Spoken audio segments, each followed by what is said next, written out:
I do kind of like that new. Hey, everybody! I love that new intro. Okay, I'm just a little Kraken shaming here. I got Kraken kink for sure. No, So- no, you just need to tell everyone to send more tentacle anime porn. I was gonna say they Specifically can't. the hardest Yeah. hentai you can find. Was that Yeah. good? Or, yeah. It's hentai, whatever. Yeah, oh, I'm liking releasing the Kraken now. It kind of helps me get in the mood, if you know what I mean. But anyway, welcome, Josh, Kelly, Jared. I'm so glad to see you here. Erin, it's nice to be back. It's been a couple of weeks. I've been sick. It's good to have you here. And Pickle, Pirate Pickle out there.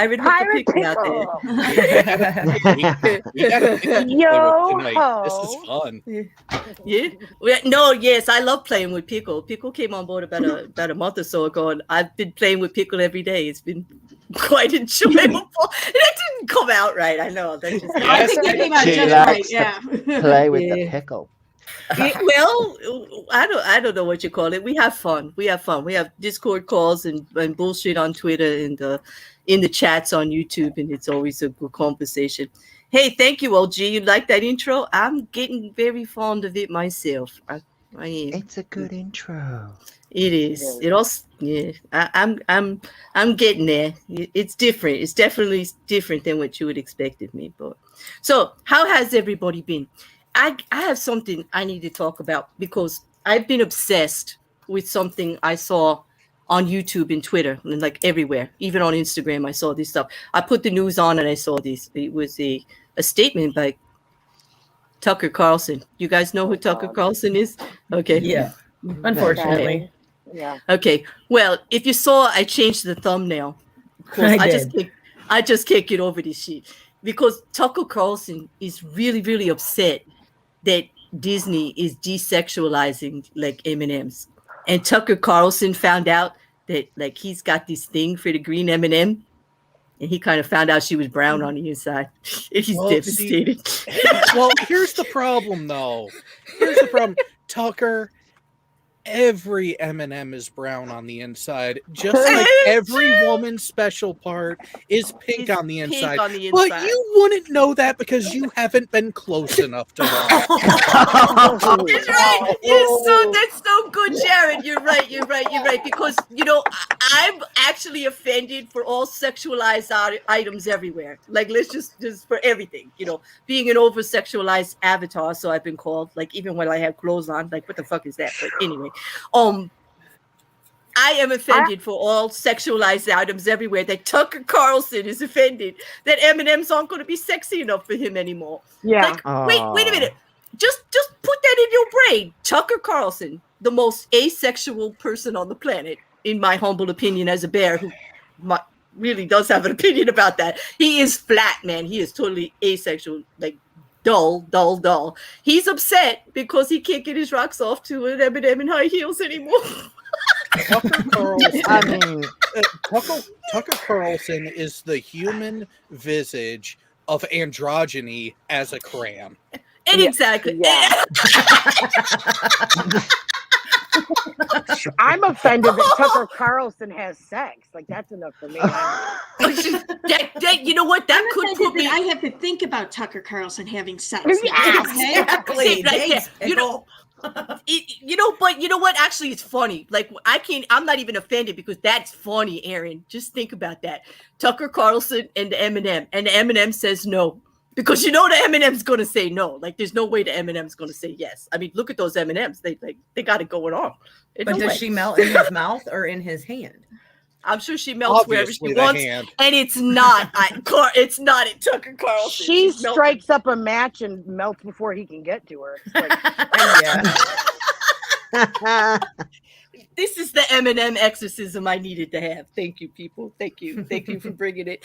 Because I couldn't, like, I was talking to, like, I think the first person I talked to about this was Virillion, and every time we even mentioned it, I laughed so hard I couldn't even get a conversation. I couldn't even get a sentence out. I was just, the thought of it just had me cracking up. It took me a whole week to be able to even talk about it.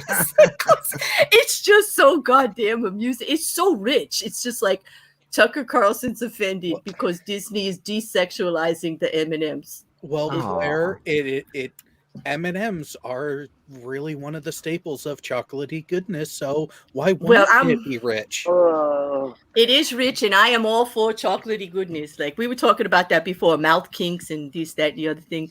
Like, you probably, because somebody did mention chocolate. I don't know which one of you people up here did it to me, but I've already reached for the bag. It And was me. I'm sorry. Yeah. I'm not I sorry. It's mint chocolate. Come for me, Xylee. Come for oh, me. Xylee! Oh, Mint, you gotta love that mint chocolate.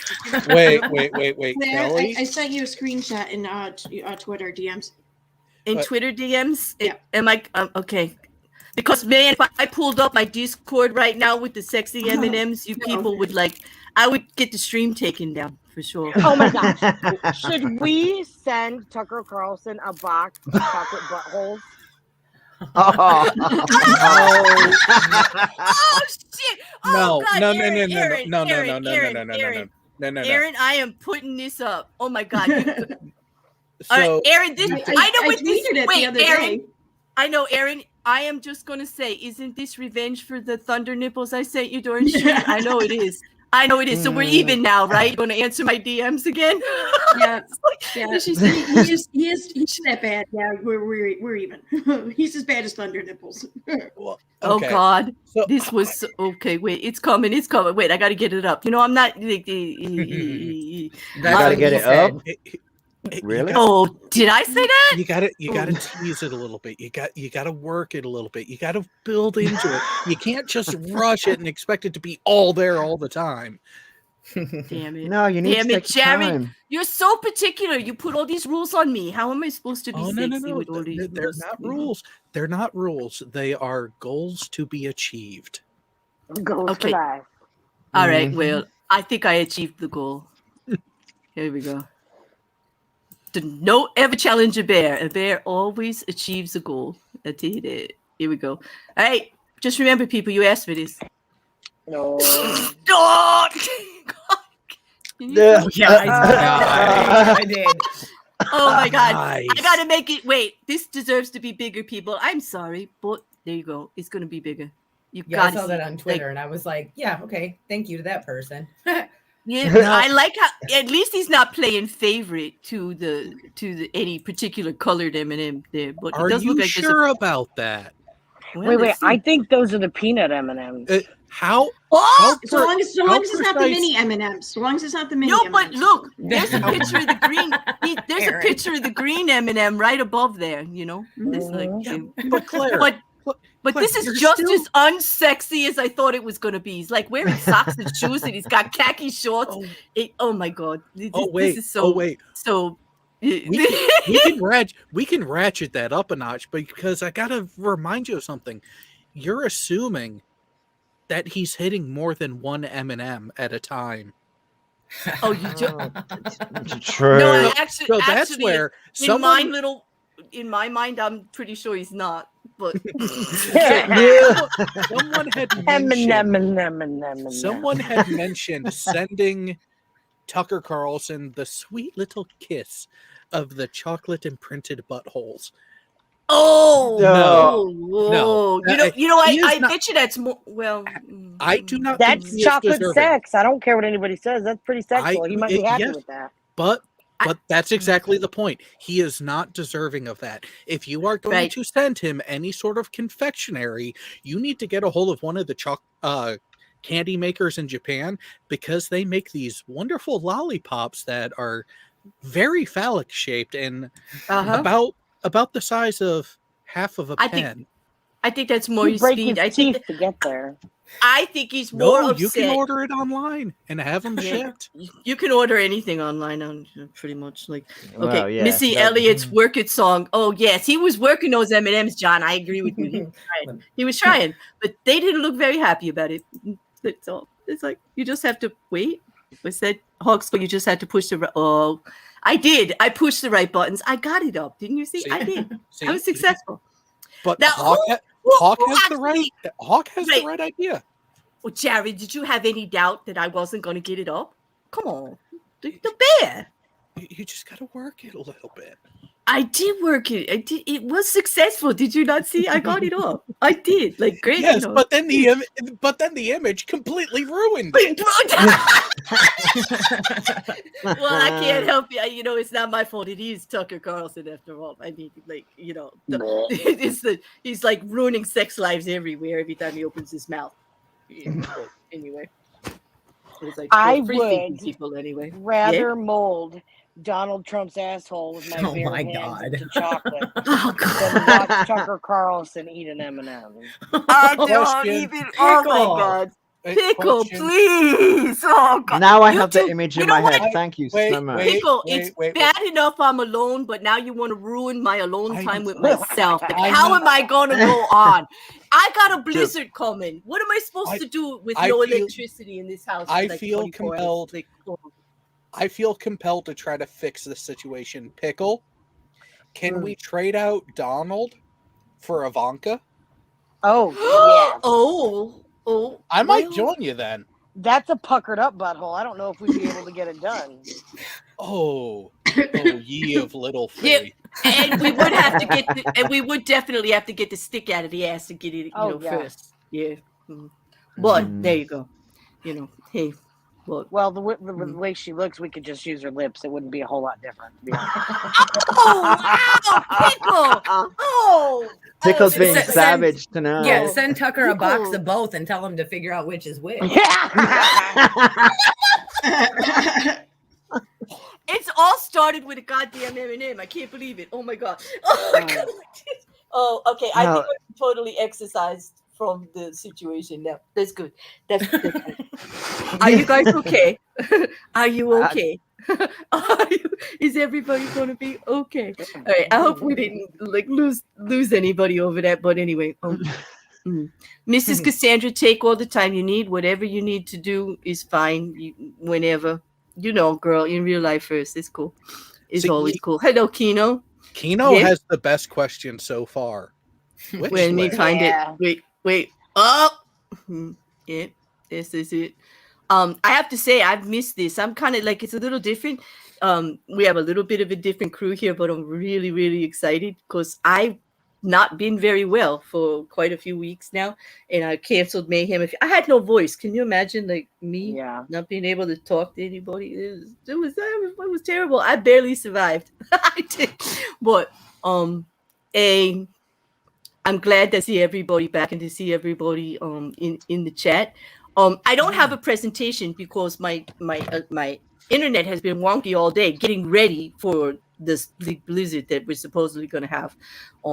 We're supposed to get like 50-mile-an-hour winds and Oh my goodness.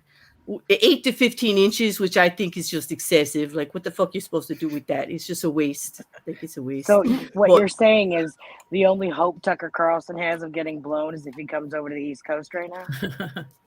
Pretty much. Pretty Well, pretty freaking much. I mean, that's got to be the most asexual. You know, besides Ted Cruz. Yeah. Well, oh God, I can't even believe I said that. That actually felt bad coming out of my mouth. It like I need a drink. Oh my God! Like that's like, Here's a question. Regardless of their political stance, is there anyone in news media or politics that is at least somewhat appealing? Beto. to me, Beto. Yes, I'd say I'd bang Beto. Yes, I would. Yep. He's intelligent. He's intelligent. And because, you know, I always say that for me, it starts between the ears. And I could actually listen to him say more than 4 sentences. So he's got a good shot. But, you know, as far as other politicians, no. no. Not any current ones that I can think of, actually. I can't think of any in my lifetime. Although, if I kind of went that way, I kind of have a thing for the press secretary a little bit. Which one? It's the redhead.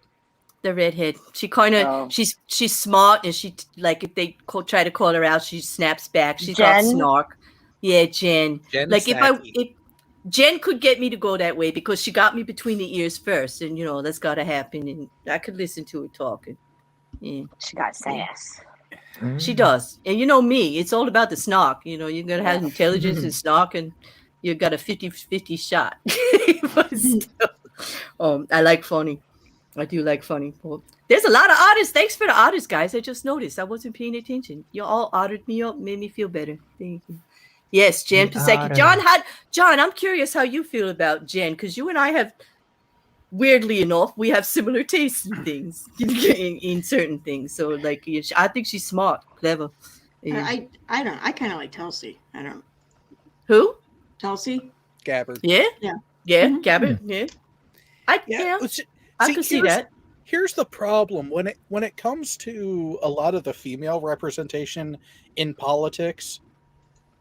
A lot of them have the potential from a physical standpoint, but then they open their mouth and show how crazy they are. Bingo. You know, and that's a real life problem too. Let me tell you. And it's not just, you know, I feel you, Jared. Like, yeah. I would no. Let me make sure I'm clear here. When I say Cheney, I mean she, not he. But if I had to pick her, you mean the blonde? You mean the daughter? Mm-hmm. You mean the daughter? Yeah. Okay. Megan is Megan or the other one? No. Oh no, Cheney. it's What's Megan her name? McCain. Megan McCain Megan or McCain. Liz Cheney? Megan McCain or Liz Cheney? You mean Liz Cheney? Yeah. Actually, I'm gonna have to look I like her up. her. If I had to pick one, I do like her because she's willing to stand up to all these butthole men in her own party and be like, no, sorry. Well, I do admire her for that, but I don't admire her for being part of that butthole party. Yeah. But I think she could do better. I think she's smarter than that, actually. I'm being a little judgmental here. I think she's smarter than that. But, you know. Let's be honest, though.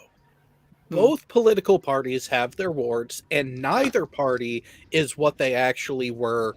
Right. They're not, Jared. 25, 30 years ago. They're not. It's like they switched, and it's like all there is extremism anymore. Like I'm going to be a rebel here. You know, I don't really like to talk politics because I actually get very passionate about it, and people are going to have to throw me off my own stream. But I'm for the abolishment of parties because they're all fucking ridiculous right now. Yeah. They don't stand for shit except for tribalism. They just want to, like, my side wins. They're not really doing anything. Everything's upside down. They're nothing that they say they represent, they resent. It's like they switch back and forth. It's none of this for the people. They don't even do what they're voted in to do. I mean, it's obstructionism, what's been going on. I don't know about you, Jared, but the last 12 years, I see nothing but obstruction. You know, just all you got to do is it's like their job is just to get in the way. Like, let's not get anything done. Like, that's how you do it. And I'm like, I ain't for it.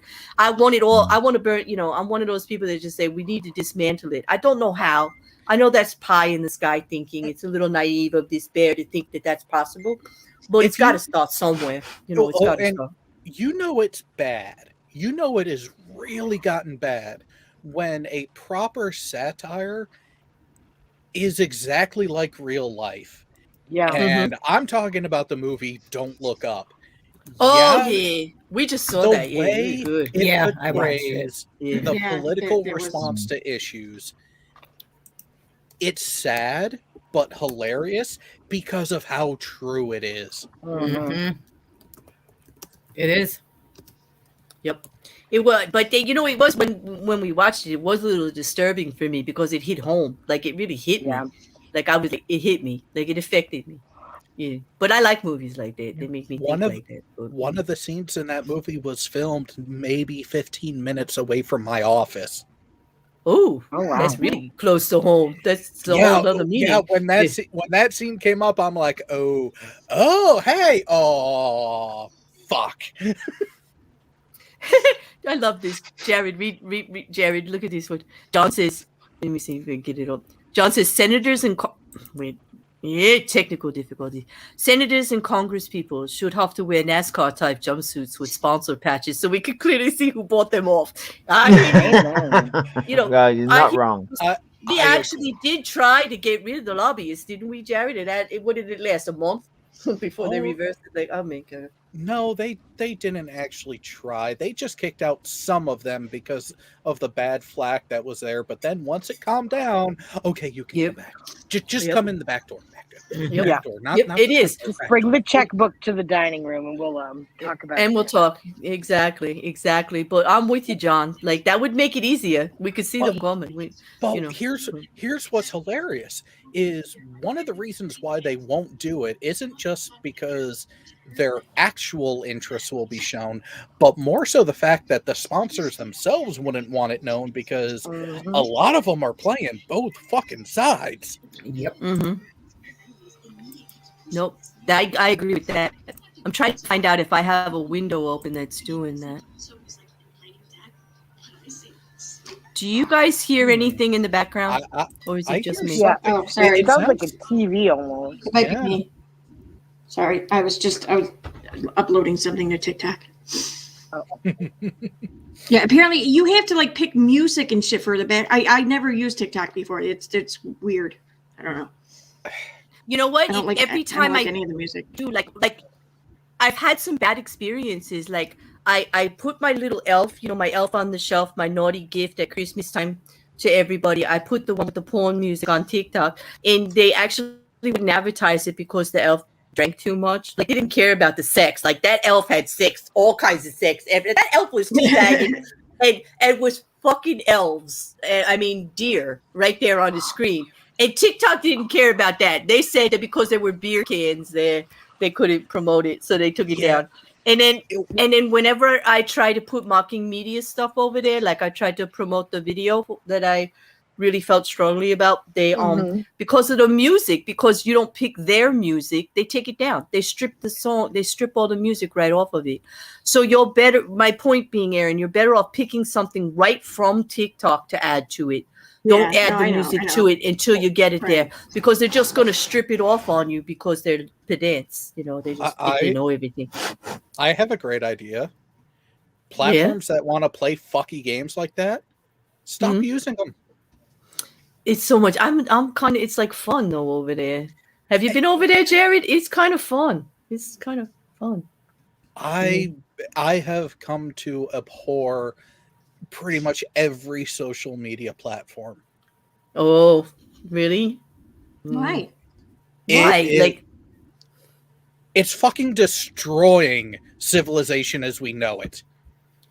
You mean like conversations in general and like face-to-face stuff? And civility and the intellect and the ability to rationally think and critically analyze things. Think about all the things that we should be progressing in when it comes to how we are as a society, how we are as a species, how we are as people. And then you'll find the exact opposite, and it is directly related to how exacerbated, characterized, polarized, and divisive shit has gotten because of the anonymous nature. Or was it always because like of those that? forums? We're just more aware now because of social media.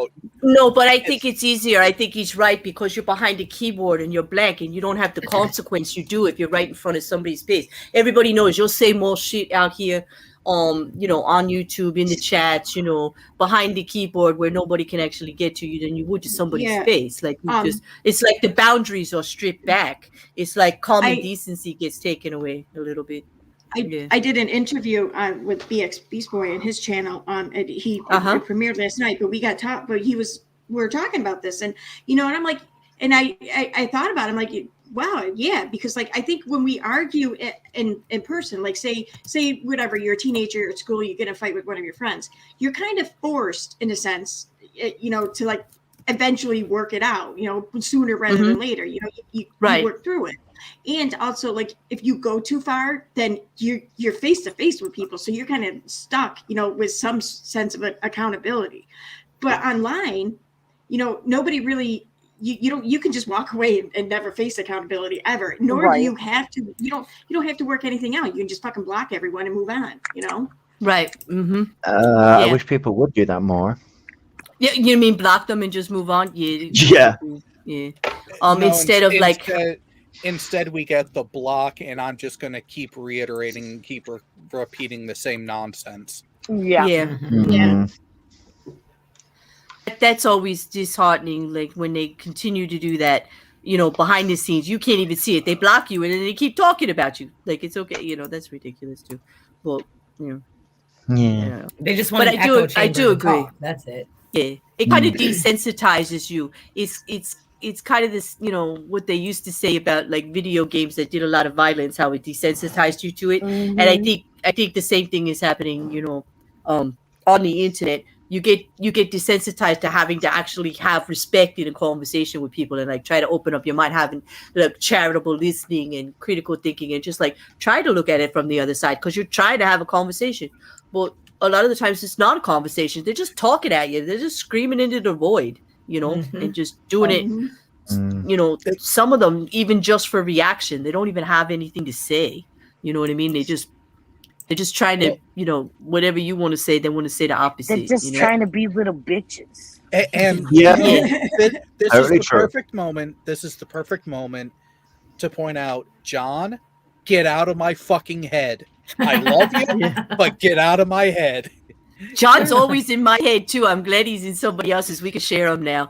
It's not possible to punch a motherfucker in the face through a computer screen when they deserve it. It's not. Yeah. But but I can tell you can think about it really, really hard. It works. I have a great imagination, and I have often, the other day I actually took a 2x4 to somebody on Twitter to the head, and I actually felt bad because I know violence is not the answer to anything, but I did not have an appropriate response. Sometimes it's if you can't win Sometimes by that is the best reason, go for response. violence. Yeah, if you can't win by reason, go for violence.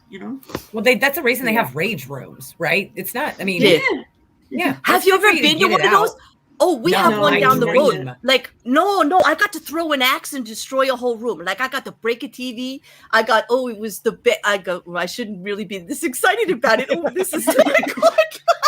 But damn, I was having a bad month. I had a bad breakup in September, and I have to tell you, going to that rage room, that was like the best therapy I ever had, and it's a lot cheaper than my regular therapist.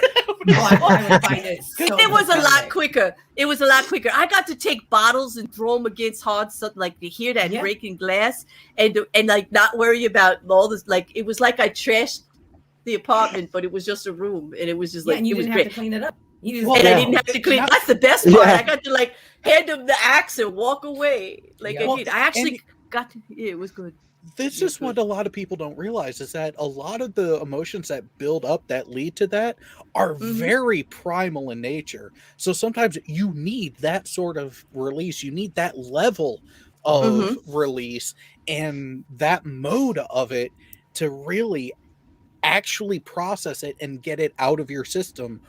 Or you will snap and break a motherfucker's neck. It is, and I think most people here, besides doing Mayhem, which is pretty balls to the wall, and I'm a little more aggressive on Mayhem than I am. I'm usually a very reasonable bear. I'm a reasonable person to talk to.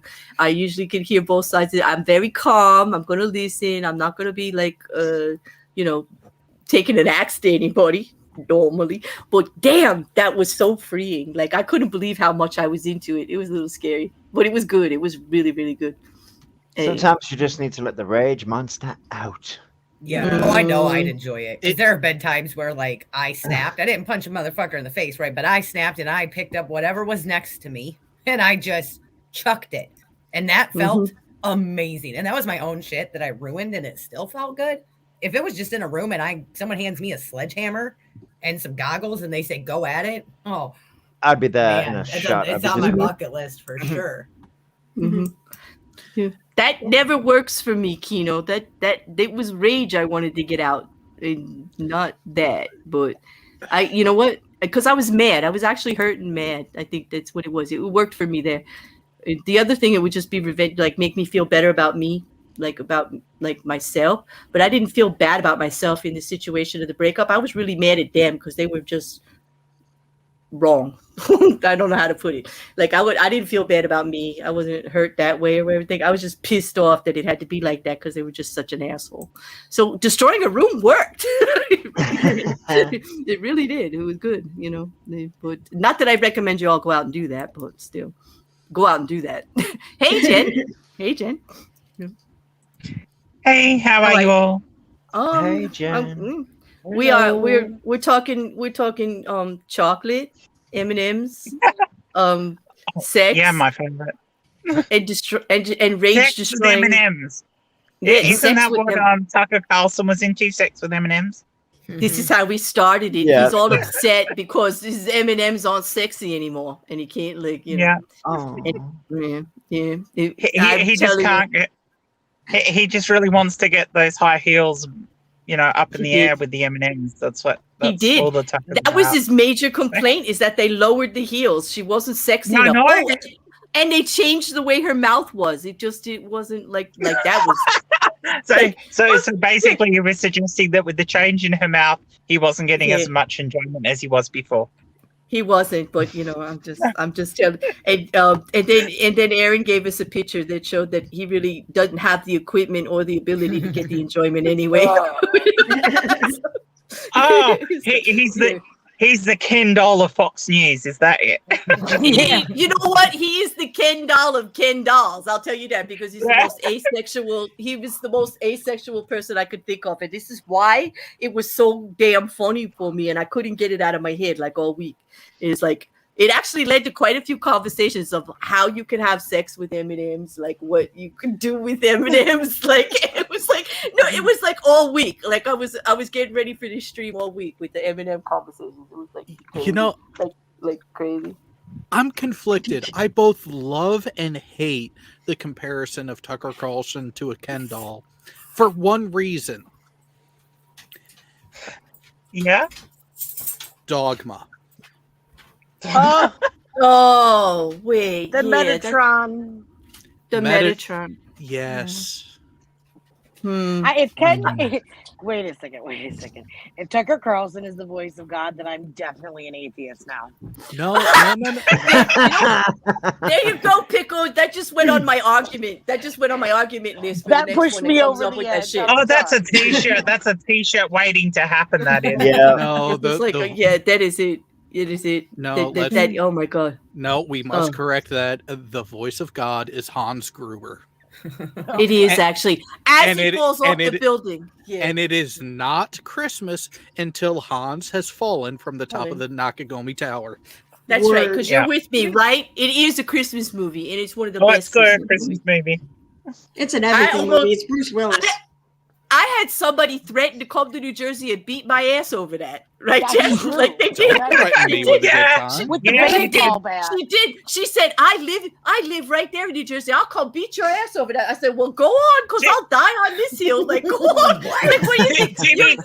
You're actually going to threaten a Jersey girl with coming to Jersey girl to kick her head? Like, where the fuck you from, really? Because you weren't born here. You weren't born here, girl. To be fair, though, the person who threatened you with that is the same person who ruined a stream by spending the entire stream insulting one of the other guests who was on. And yes, and wait, wait. It gets better than that. Did. Then she just has a debate stream on whether it's actually a Christmas movie or not, and never actually saw the movie. And then, and then that guest that she tried to eviscerate, I was between that guest and another one, and they were just like letting me just go at her. I was like, wait a minute, I just came here. You're telling me you never even saw the movie, and you want to debate me about whether it's a Christmas? You just lost, girl. Like, you are the most unprepared, undebatable person I've ever met. I just won by showing up. I at least saw the movie. Like, winner here, and they let me go. Winner. And and I didn't even have to use the C word that day. It was great. Like, which is the only reason they asked me on the stream was to use the C word, but I wouldn't do it. C-word, I wouldn't do it. Yeah, and I wouldn't do it. I think honestly, given years, we've used the C word enough for another 12 months. Yeah, we did. We kind of did. We did. We did. But I'm sorry, Jimmy deserved it. Oh, he did. You know what? I'd give him that award again today. I would do it again. Although, to be fair, the best thing that came out of that entire stream was Jeff's impression of Donald Trump. It was accepting the award. It was amazing. Amazing. And his Trump impersonation, it was absolutely amazing. Yes, Brittany, it is a Christmas movie, and I'll die on that hill. I don't know if anybody on the panel is going to go at me for it, but I'll tell you, I'll go at you. You'll die on the top of the on top of the tower, won't you? I will, I'll because die on top of that tower. listen, there's plenty enough there. It happens at Christmas. It opens with the Christmas party. There's Christmas lights. There's Christmas songs. He says, "Yippee-ki-yay, motherfucker." How do you get more Christmas than that? Come on. Doesn't everyone say that? I mean, I honestly think all of us should show up at churches on a Christmas day, and when you shake somebody's hand, go, "Yippee-ki-yay, motherfucker." I'm all for that. Now, here's another wrinkle to the whole aspect of, is Die Hard a Christmas movie? Yeah. Die Hard 2 takes place at a different location, but same fucking premise, Christmas-related, snowstorm, party, Chicago. Yep. So tell me, so not only is Die Hard a Christmas movie, Die Hard is a Christmas franchise. Take that. Take that. Can I add something else? We have a whole new Christmas. We have a whole new Christmas TV series that was added this year, Hawkeye. Yeah. Because the whole thing was Hawkeye trying to get home for Christmas. That's true. What's more Christmassy than that? Yeah. But he was also the sidekick in a show named after him. I know. I have not seen that one yet. All right, nobody come for me. I am eating a chocolate on stream, and I'm doing it on purpose for Jared because, like, he asked. Is it an M&M though? It's a double. Let me just get specific here. It is a dark chocolate ganache heart from Godiva from Belgium. So, yeah. Oh, Belgium. It's very nice. It's really good. It is. Well, So you like the Now I fancy just want stuff. chocolate. Oh look, we've got a bot in the chat. I killed it already. Did you? Well, I'm only looking at the chat in StreamYard because I'm on my phone. Yeah. So. No, I killed it. I was in a squashing mood. I didn't give it a second. Yeah. No. Oh, John, no, I don't what? think Hawkeye sucks in his own show.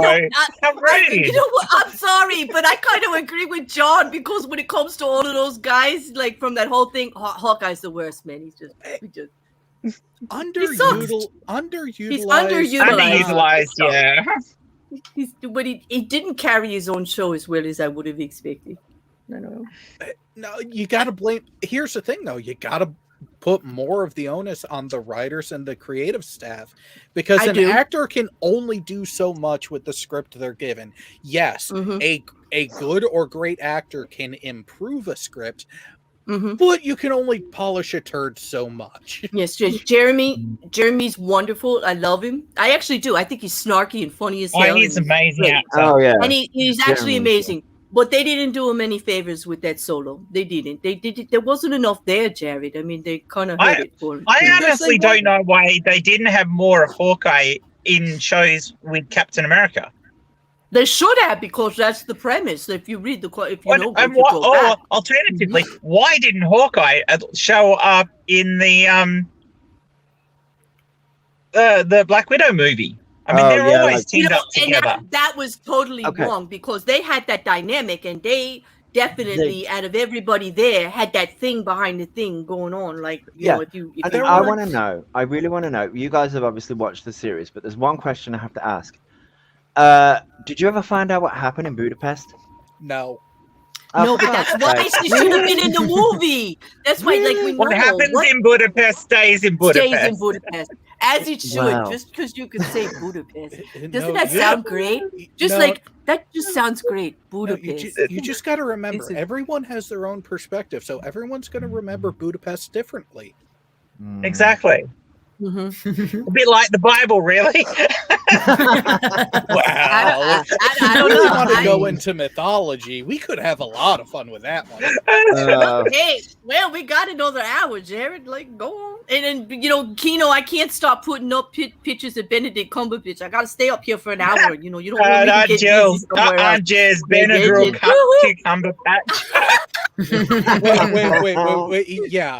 No, man, I don't he's know hot. who I don't know. He's like, I forget who posted it, but someone posted a clip of a text, not quite a meme, just a screenshot type bullshit, that it doesn't matter how you spell and then put some random word that began with a B, another word that began with a C, and everyone knows who you're talking about.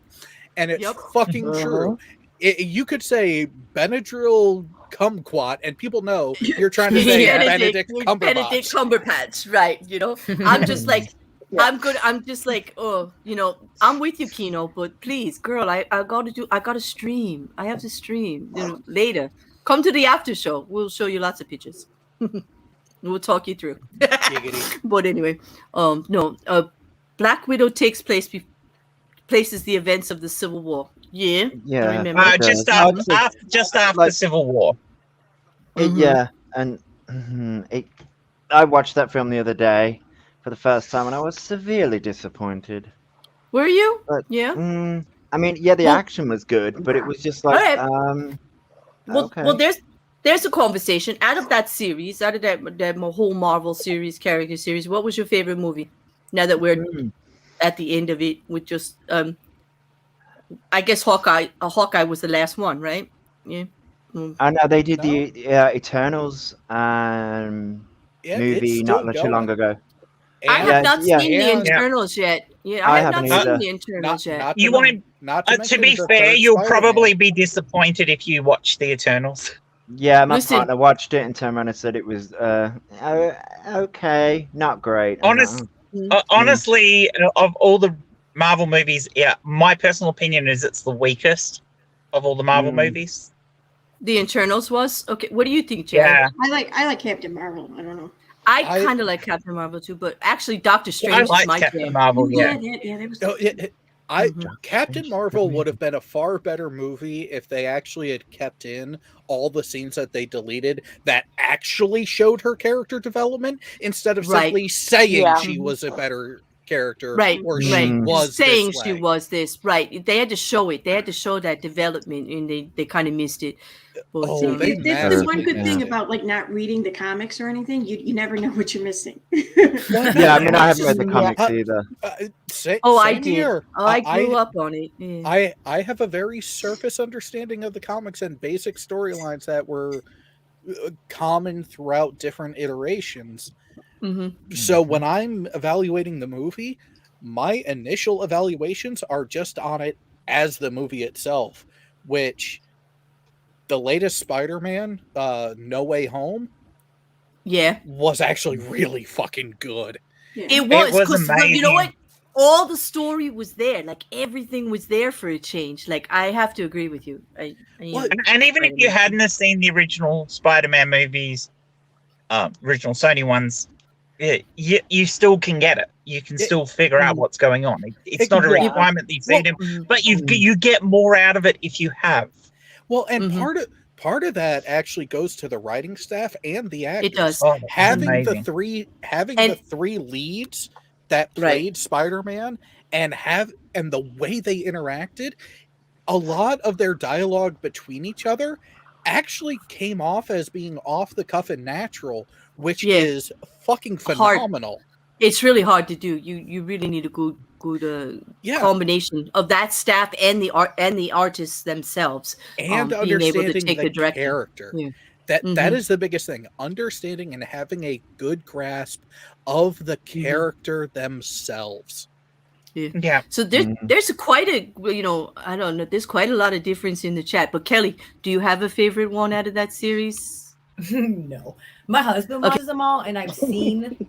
I've seen them. I don't know what ones I've seen because I don't know. I just sit down and it's like, oh, I'm like, wait, that's Captain America, right? But he's really old, but he's not old. But okay, so. But he's not okay. Yeah, so I don't know which one's my favorite. But I mean, I enjoy them. I just don't know which one's which when I watch it. How about you, Pickle? I didn't want to skip you either. How about you? Yeah. I'm gonna get the name wrong because that's just who I am. But the last Avengers. Endgame. What? Yeah. Endgame. Okay, so when Robert Downey Jr. dies, I cry. So you're like me. You're a big Iron Man fan. Yeah, I'm a Robert Downey Jr. fan. Like I cried so hard.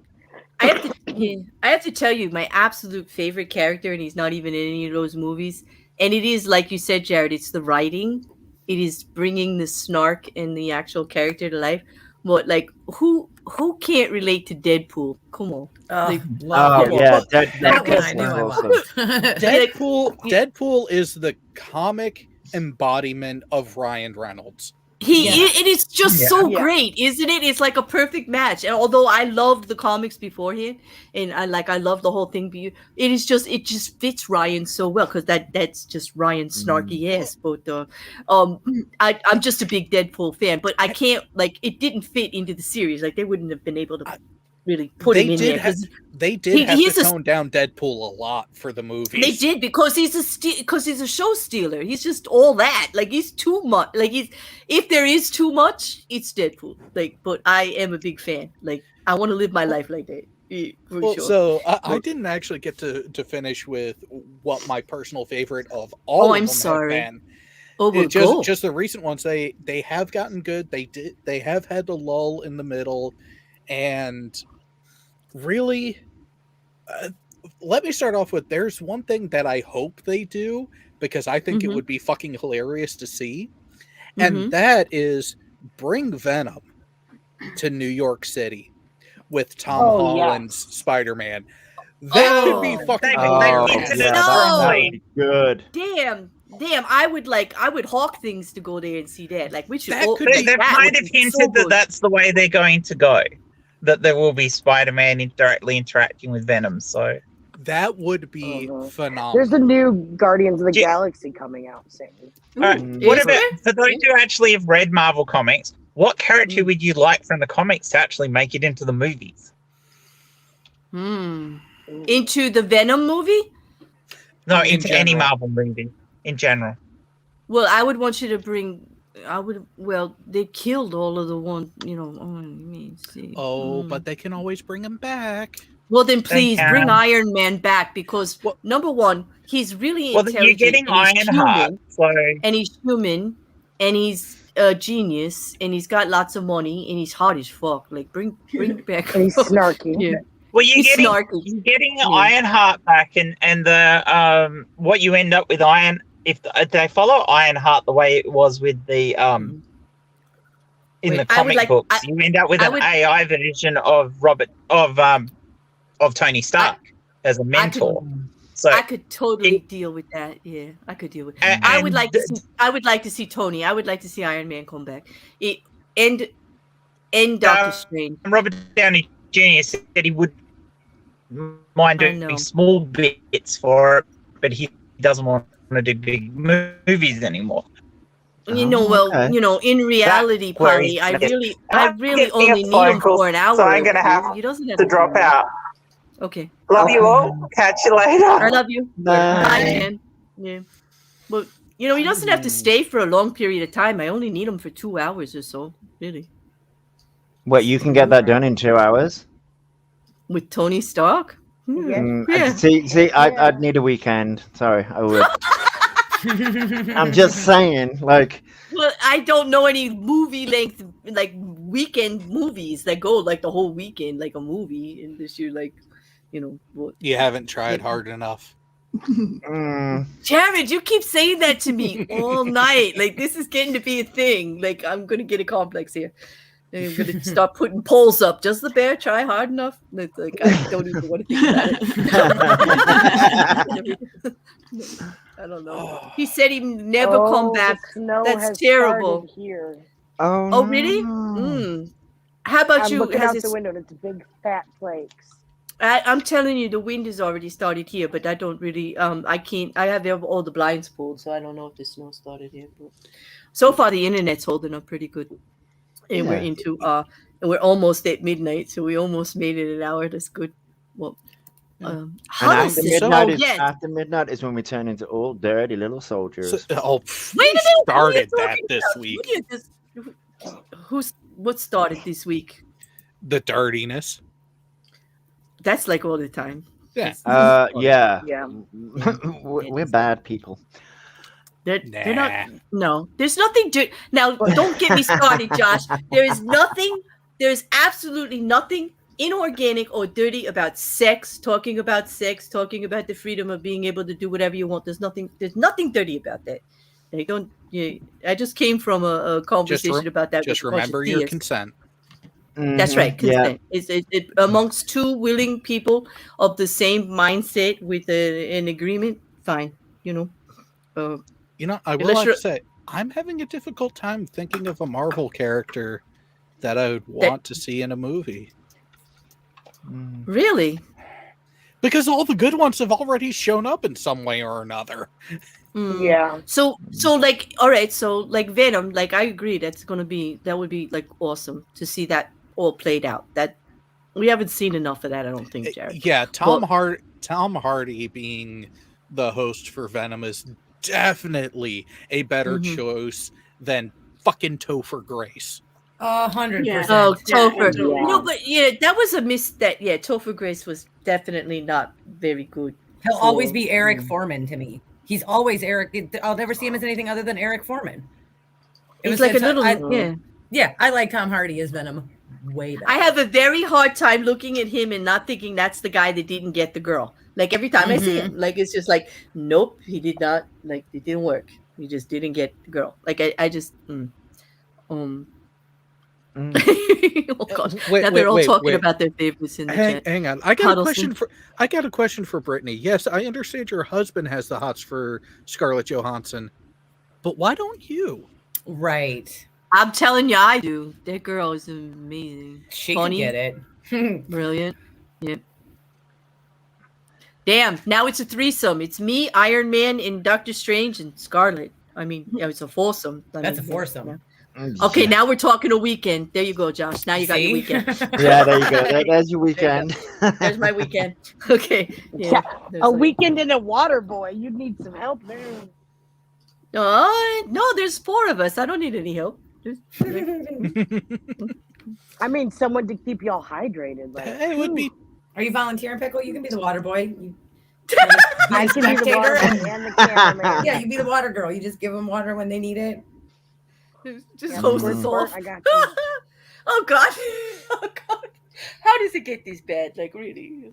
I didn't. You allowed us up on stream. That was Kelly, not me.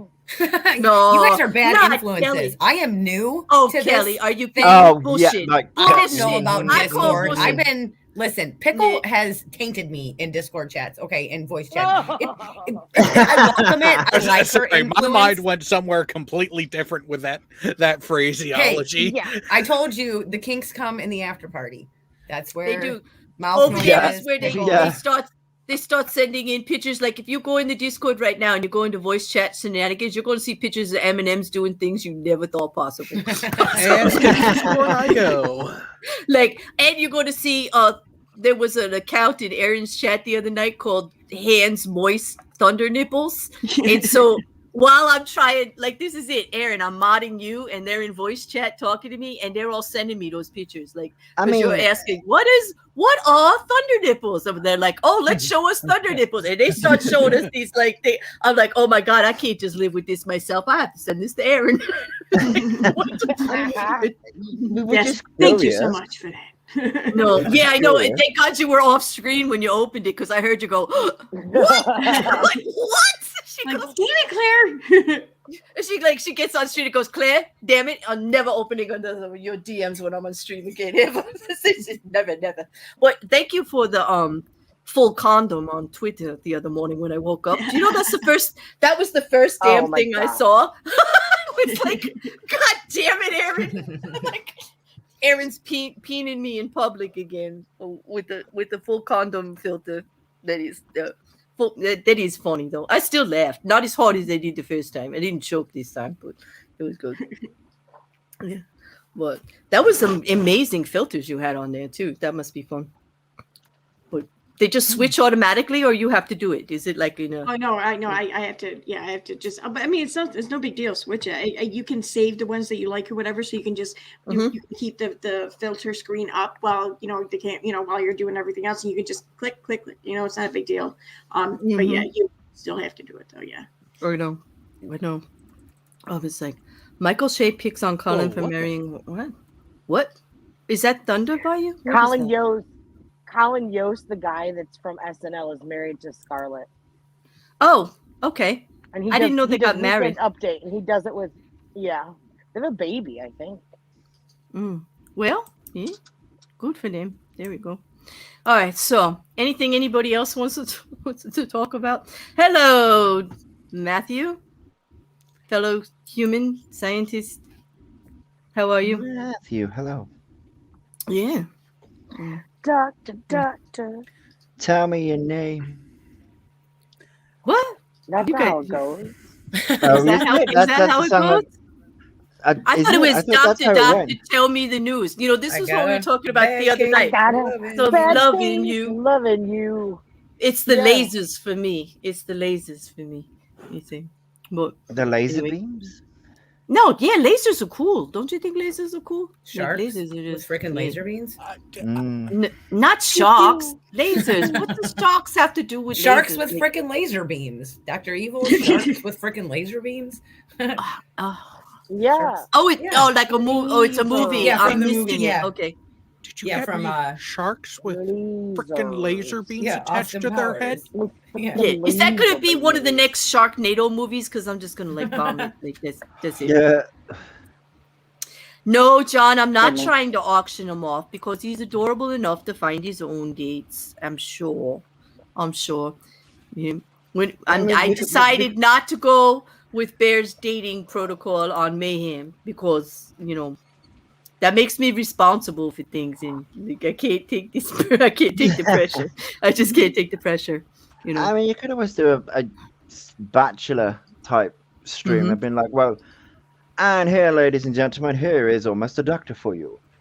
Yes, but he's quite capable. He's charming and he's intelligent. He's funny. I go on piano with him over at Hereticals every week, and I'm sure he's going to be able to hook himself up quite nicely. He don't need a bear's help. Besides, have you heard the people I hang around with? Why would I do that to the guy? What is she saying about us, really? You heard what I said about you perverts. You heard what I said. I said it. I own it. Like, I keep on telling you, I'm sweet and innocent. I keep on telling people this. It doesn't matter how many times you say it, Josh. You say it. It ain't true. It ain't true. Just because you say it, like that's a problem that you have to say it. Like I have a problem with people that have to keep telling me, like, we don't believe what they are. Yeah. Josh, you saying that immediately after what came into my head was giggity, giggity, giggity, giggity. I could see it too. And yes, Digital, I always have fun on Hereticals. It's a great place to be. I'm very happy I landed there sometime last summer and never left until they kicked me out because it's a really place to be. What? You're not going to cause me to facepalm, Digital. It takes a lot to get me to facepalm. Like a lot. And you're down there and I'm up here. So it's going to be really hard. It's going to be really hard. So there you go. Don't threaten me, Dig. Don't threaten me. Damn it. Like, make me nervous. I start stuttering and stuff. And who knows what's going to happen. Like, on that stuff. But anyway. Well, so the other thing that I had, and I'm not sure. Hey, let me see if I can find it here first. We were having a great discussion earlier, Pickle. Remember, we were all talking about the way dating protocols has changed since, now that it's like 2022. And a lot of us have been married and then gone back into the, field, so to speak. And even if you're married and in a relationship, you may have an opinion about it because, we all do. Especially like how it used to be or, things like that. Is this another instance for me to say that people fucking suck? Yeah, well, there's always an instance for that. People do fucking suck, and I do agree with that. I agree with that one. I agree with that 100%. I agree with that.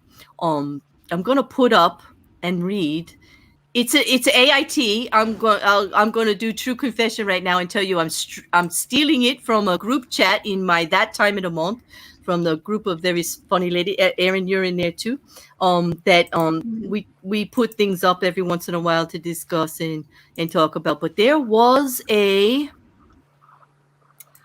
Twitter post. Oh God, that's that damn picture, Erin. I forgot to take it down. I forgot to take it down. Okay. Okay, let me see. Is that coming up clear? Let's just see. All right. I'm going to have to read it because I think it's too small for them to read. But it's going to be the opening for, I think, an interesting conversation for at least a few minutes, and if you guys will tolerate me. Well, it's an AI the TA, and this guy says, my girlfriend is an active member of FDS. For those of you that don't know, FDS is a Reddit called Female Dating Strategy. It is a little harsh on men, I would say. I'm a 22-year-old. Well, Jared, I'm being kind. Kind bear. At least while I read it. They don't deserve that. Wait, can you let me read it first, dude, and then go all in? I can't wait to hear what you have to say. Actually, I actually thought of you when I saw this one. I'm 22-year-old male, and my girlfriend's 23, and we have been dating for the past 8 months. And she recently met my parents. I'm on an alternate account because I don't want her to see this. Anyway, I added her on Reddit and looked through her profile, and she is an active member of the Female Dating Strategy. For those who don't know, Female Dating Strategy is known for being toxic towards men. I already knew about the sub before I started dating my girlfriend. About 7 months ago, when we just started dating, she posted about how I suggested we split the bill on one of our dates. I just saw this post today. The comments and the way she spoke about me were really hurtful to see, and I canceled meeting her tonight by making up an excuse. She agreed with someone saying 50-50 dates were a sign of lack of interest and a way of making sure I didn't lose money without having sex afterwards. I don't know if I can be in a relationship with someone who views men this way, and the comments she makes on that sub make me feel sick. I'd be embarrassed to break up with her because my parents met her 2 weeks ago, and I told my mom about how serious about her I was. I'm confused on what I should do. But So my whole take on that is he didn't realize he was in a toxic relationship before he discovered her posts. Yeah, exactly. Exactly. Like there were no clues. There were no clues. I mean, and how it could have been that toxic. I mean, I'm thinking it could have been. Yeah. Okay. When the action is good enough, a lot of those red flags just miraculously disappear. I'm going to agree with that too, Jared. Yeah. Because in the beginning, when it's good, it's not exactly what you're looking at. But here, here's the thing, and I take a lot of shit for this all the time because I am all for equality. But I am not a feminist on the leftist side, and I more than likely end up going against my girlfriends and very intelligent women when they start man bashing about this shit, because the way that woman said that just 50-50 means not interested, bull fucking shit. It means you're getting to know each other. And both of you should be invested in wanting to get each other, and it's not goddamn 1950, and he doesn't have to pay for it. Because if you're going to accept that 1950 mindset that he's paying for everything, then he's going to expect something, just like he did in 1950. 50-50 is the way you should be approaching things in equality and in openness. I mean, we're talking about a first date here. Okay, Go ahead. Go ahead, Jared. I can take it. Go ahead. This goes to everyone, but really in this framework, especially the women, make up your mind, please. Exactly. Yep. Make up your fucking mind, please. Do you want equality and everything that comes along with it, or do you want to be treated like the princesses and queens that you claim to be? Exactly. Right, Pickle? Does that sound exactly? Do you see why my girlfriends hate me? Because I sound just like Jared, right? Because I said, what do you want? You want to go back to night? You want that? You want to be treated like princess, or you want equality? You can't have it both ways. You can't diss him. Say he's actually disinterested in you because he didn't offer to pay for the whole dinner on the first date. That's bullshit. Like, I agree with you. Yeah, I mean, if you're going to like demand or agree to even, just agree to special treatment in one regard, then you gotta kind of expect a different treatment in every regard. Because I mean, right, you can't demand special treatment here, but then demand equal treatment everywhere. I mean, it's exactly like it's mixed messages, and I understand why men get frustrated and pissed off about it, and I totally support their anger in it. I really do, because it's not right. It's not fair. It's not fair. I don't really care who pays for dinner. It's who's sleeping on the wet side of the bed for me. Oh, that's true. Be a gentleman. Yes, please, Jared. I don't care if that's 1950s mentality or not. You get brownie points if when I'm done, I get the dry side of the bed every fucking time. Like, you're just gonna go up. Like, you mean that's not an automatic? I mean, it is in my. It's been with my partners. I'm just saying it's not a requirement, but you definitely get brownie points, and I definitely truly appreciate it. To me, if the results are that there is even a question of which side of the bed who is going to be on, that means you did it right. You did the work. You lay in it, brother. Right. See, it's like a sign of appreciation, and I wear it like a helm of honor. Exactly. And I kind of like it if you smell like me for the rest of the night anyway. So there you go. But wow.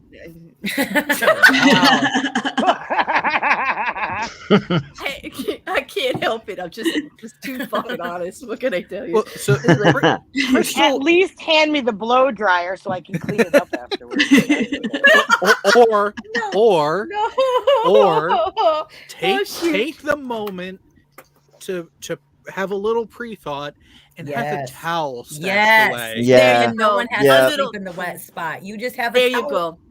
You know what? I'll be honest. I am that kind of bear. There is a towel at the end of the bed if he wants it. Always.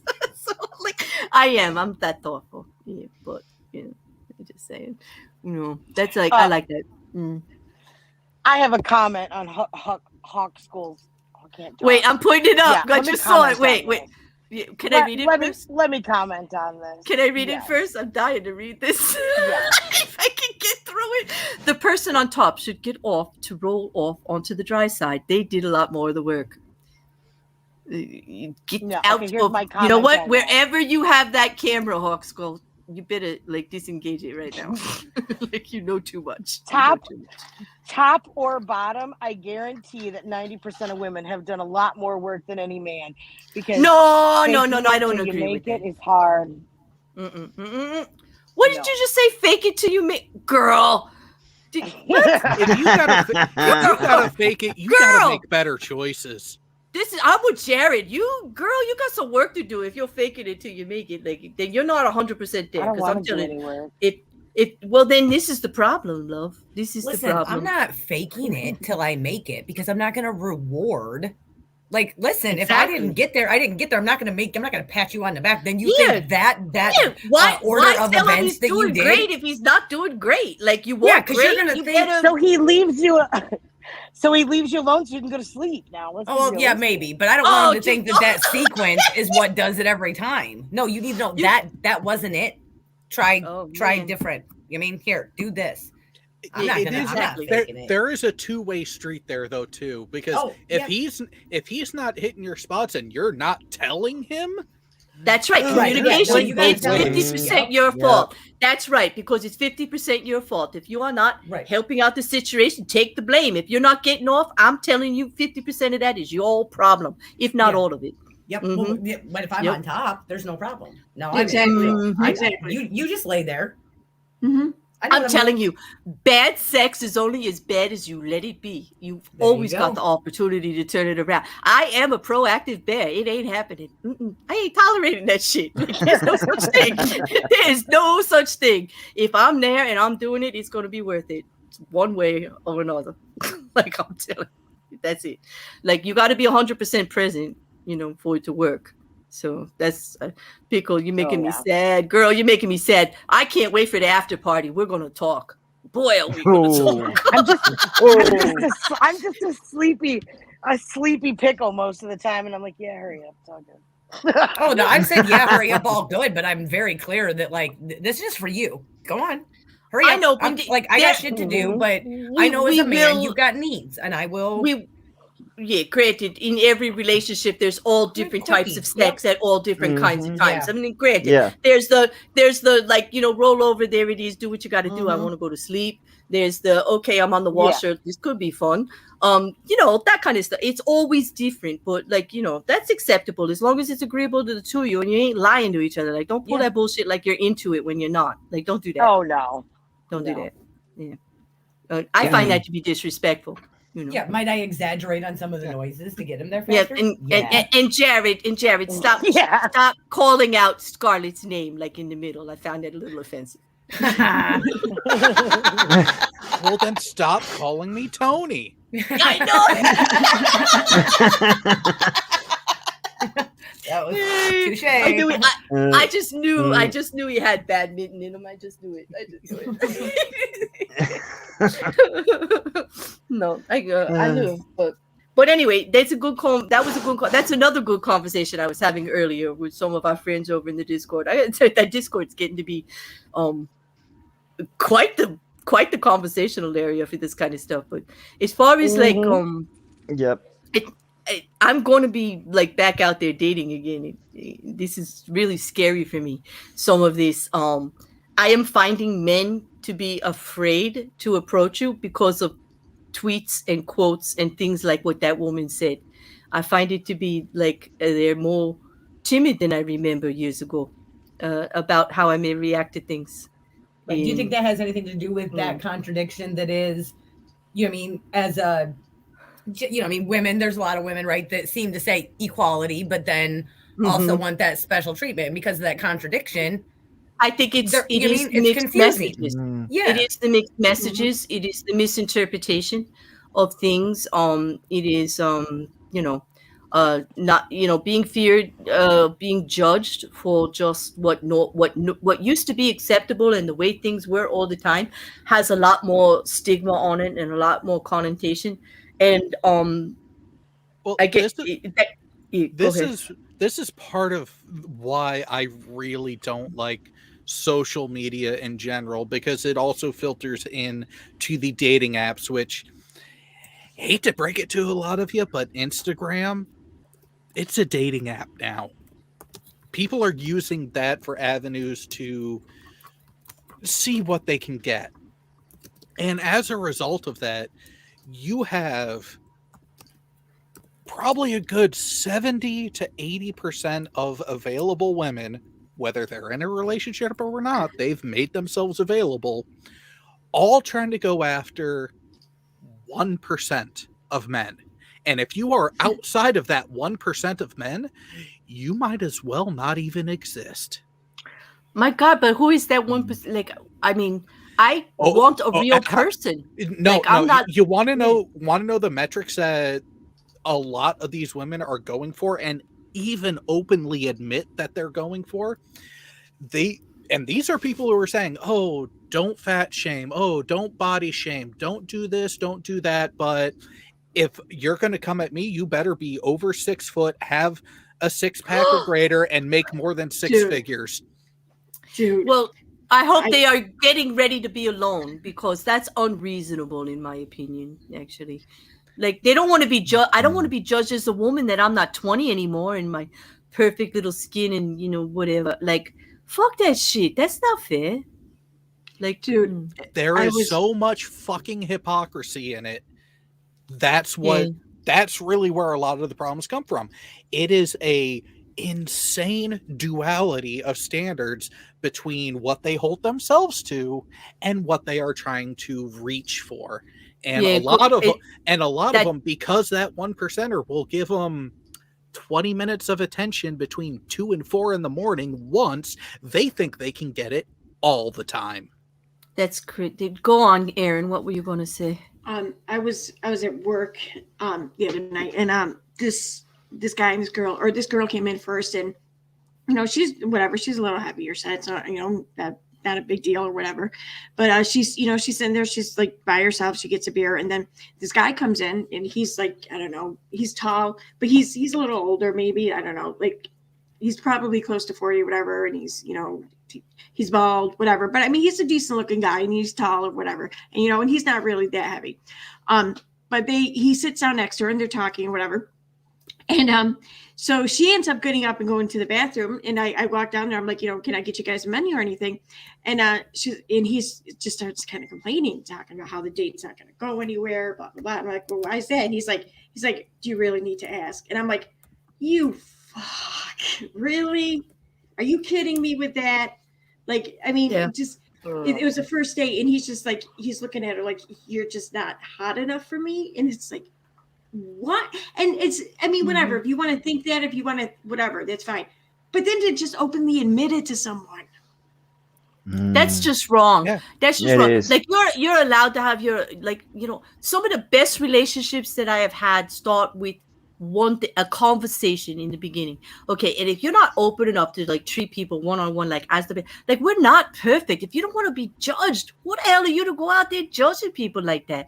Like I know I'm not perfect. I don't want nobody judging the size of my ass or how high my tits hold up and whatever. I'm not gonna judge. Like, I want a real person.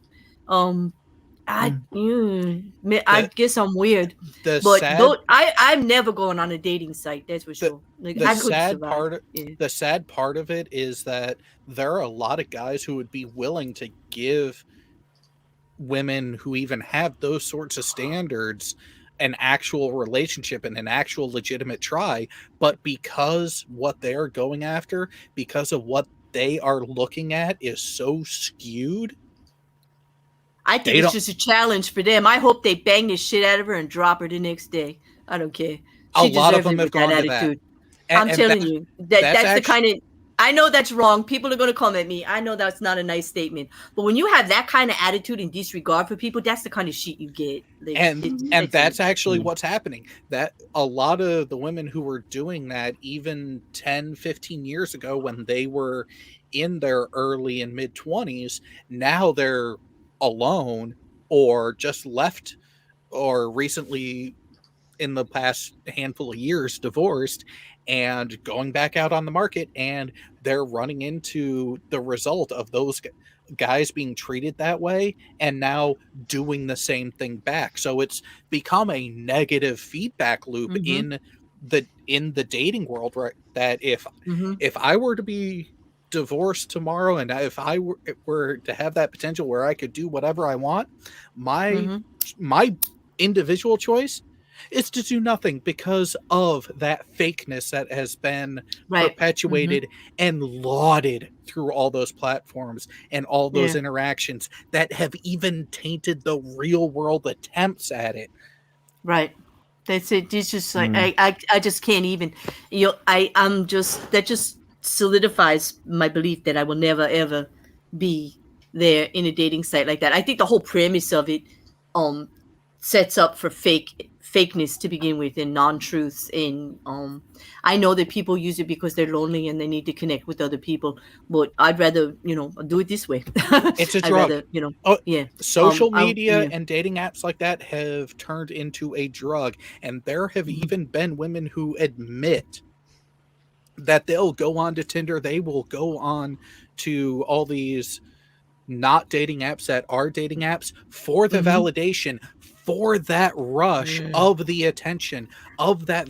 The only thing that they are actually genuinely looking for is validation, but they're going to the wrong places for it. Instead of building a relationship with someone and having an honest, genuine source of validation and positivity in your life from an actual partner, no, they're going for the quick fix. They're going for the quick high. Oh my God, look at this guy who liked my post on Instagram. Yeah, I can get them to like swipe left, or I can get them in my DMs, or I can do that. Which I'll admit, like, it does, like, now that I, it's not been that long that I have not had a partner, but it is a nice feeling if somebody slides in your DMs and acts like they're interested. It's flattering. It is, but it's not like, not like you're out there trying to rack them up or anything like that, keeping score. That swipe left shit is like, you're right. It's like a mentality that is just getting But- crazy. But Claire, now take that response, that little bit of endorphin that you got from that potential. Now imagine if you got that when you're 18, 19, 20, and you have and you're oh my God. and it's not just one or two, you're constantly getting that sort of attention. And you're just living your life, but you're constantly getting that sort of attention. It really has, from a mental standpoint and from a psychological standpoint, fucked an entire generation. I you know what, that's really whooped, and I really feel bad for them because they're setting themselves for such a failure. How do you have real relationships? Like this bothered me with, Almost the Doctor put down that his biggest problem trying to find people to date is ghosting. They just randomly just start ignoring you and don't even have the conversation. I find that so disrespectful. Like, what are people like? People like suck. If you're not interested, people are fucking shitty. People like suck. That's it. Like that's just, it. Yeah. I mean, it doesn't make it better, but it's true. People, I think because of that validation, you know what I mean? That instant validation, they're getting that quick validation. They just don't even see people as people. It's just another name on the internet that they validated them, that messaged them. They're not even thinking about the person. Yeah, and that, you know what I mean? That sucks. Because you're almost a doctor. If they're ghosting almost a doctor. He is bright, intelligent, funny. Like, if they're ghosting you, it's more about them. I hope you know that, Matt. It is entirely about them. And it's about how they're looking at it. They're, again, a lot of the mentality has been told on by the women themselves on platforms like Instagram, like TikTok, all these places where they think they can just put whatever they want out there and not get any sort of flack for it. But when you actually look at what they're putting out, when you actually hear them talk about these situations and their reactions and their motivations, they're all, a vast majority of younger modern women in the Western world are looking for the highest earner, best looking, most physically appealing man that they can find, whether they are in a relationship currently or not. They are constantly looking for that next one up. Yep. And you know what? That's unfortunate, and that is kind of a part of it is DNA, our chromosomes. It's what's built into us about getting the strongest man to feed us and take care of the tribe, like all that bullshit. And the man looking for the most fertile woman, the most beautiful, youngest, strongest, gonna have the most babies. I get all that, but you'd think in 2022 we'd learn better how to treat people a little more decent than just our basic chromosomal instincts at this point, and just get above that just a little bit, treat them like real people a little. Yeah. I don't think women that are acting that way are doing anything for women like myself who are just looking for a little equality, some respect, equal voice in my decisions for my life and my relationships. I think they are, setting things back a little bit, honestly. I probably get flack for that, but I truly believe it. They're not doing us any favors. Well, yeah, it's like, oh, I don't know. Thank you for that lovely picture, Kino. I'm looking at it. I know he's your type. He's really cute. I'm not putting it up. I'm not sharing that. I'm not sharing that, hottie girl. I don't know. I'm gonna keep that. I am. I need something for later. Come on. I'm a girl. I'm a little bear on my own. I gotta have my phone. Well, see, now you just invite. You don't be. I don't want to hear no complaining. Okay, what comes in that shenanigans in Discord later? Because you just said you invited it. You need something. So. Oh no! I said she sent me something. I didn't say. Right, but you also said you needed more things. You're going to keep it to yourself. Yeah, but don't I still have all that Benedict? Goddamn! Maybe. Somebody sent me every naked. I actually said I thought Benedict Cumberbatch was hot, and somebody sent me every naked part of that man's body. Like, I've seen it all. Like every Well, day. shit. Like, Who are those people? Because I got some people that I could say are good looking that I would like to see Yeah, I every know. day. Yeah, Like celebrities that, you know what I mean? Like, share the I love, people. yeah. Who are those Yeah. people? Connect them with me. Where do they find all the body parts? I am not giving Just away drop my it in sauce. Discord later. I got you.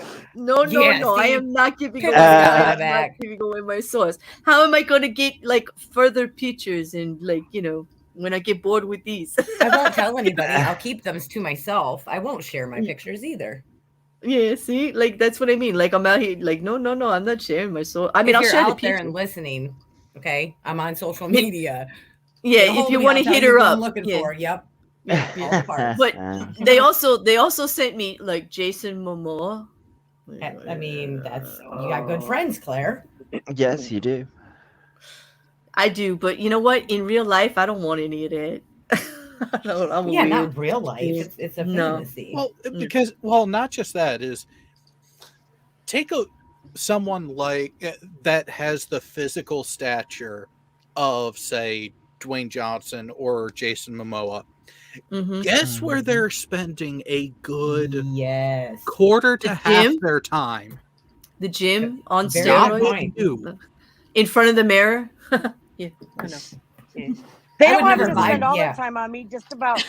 I just need a couple hours, but I would be afraid that Jason Momoa would break my jaw, so I don't think I can handle that shit. He, I mean, I think yeah, he'd break he- my back for sure. Blow your back out, like literally blow my back out. I don't think you're gonna break mine. I'm a topper, so I think I could do it just for a little while. Yeah. I sure would give it a try. But yeah, realistically, I mean- it doesn't work. Like they're too healthy for me. I like Yeah. junk food. I can't I don't believe wanna how eat- we sexually harass these people we don't know like this on the internet. I can't believe that. Like poor Jared and No, like everybody just, oh my god. No, So- see, to me, you got to remember, Mhm. I played sports all through high school, and I was in the military for a good length of time. Good luck trying to offend me or say something that will Mhm. make me feel uncomfortable. Well, that's true. That's why we get along, because we don't get offended by, like, it's really hard to offend me too. Like I might sit there think about it for a bit, but I don't really get offended. Unless, of course, I'm like drank a bottle of wine and you call me honey in a chat. Like I did.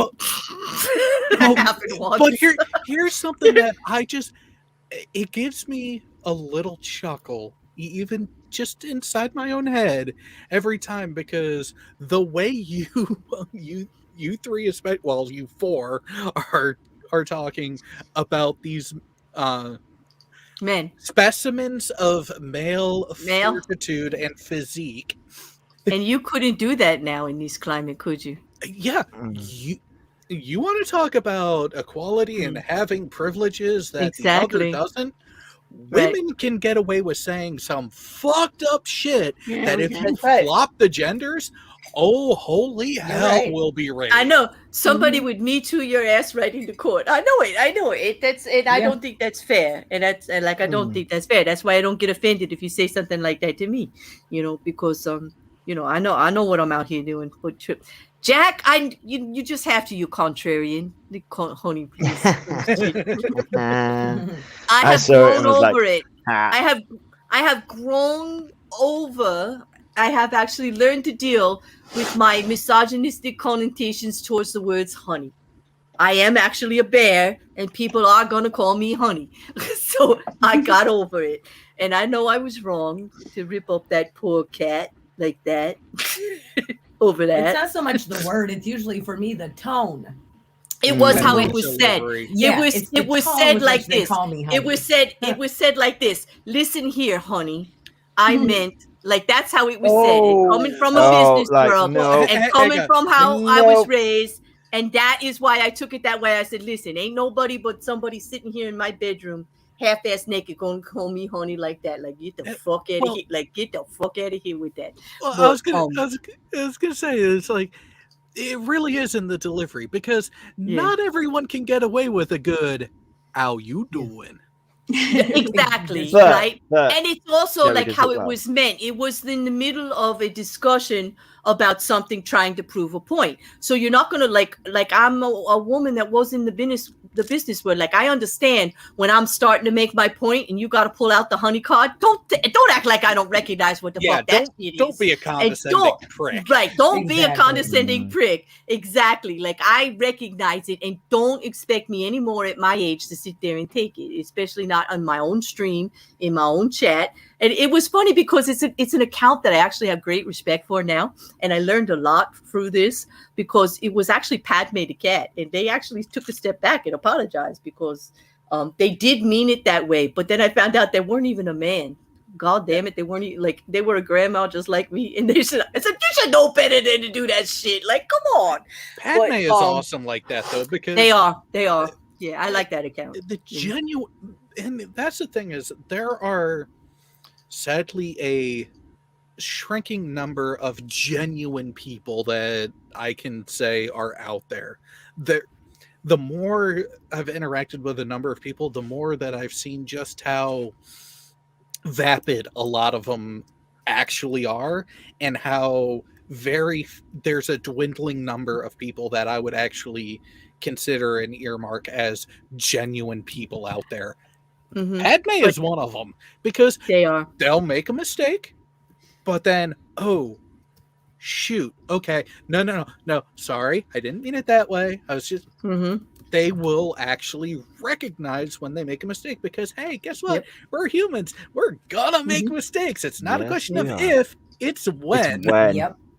It's a win. And we actually apologize to each other. I apologize for overreacting, and they apologize for actually putting me in that position by being condescending like that after I said how I felt about it. But and they even apologized later on Twitter the next day, so I know they really meant it. But I have great respect. You're right. I have great respect for anybody. Like, we're all ass. I say this all the time. I'm an asshole on a regular basis. Shit falls out of my mouth, and I do shit constantly. But I'm gonna own it. And I'm going to, if I hurt somebody's feelings unintentionally, or I say something that may have been taken out of context, or maybe I actually worded it incorrectly and it does appear that I said something I didn't mean, I'm going to own it, and I'm going to, try to apologize or do whatever. But I'm not going to like fake ass my shit out about it and like try to ignore it. But we're all assholes, and I have great respect for anybody who just owns that shit, because none of us are perfect.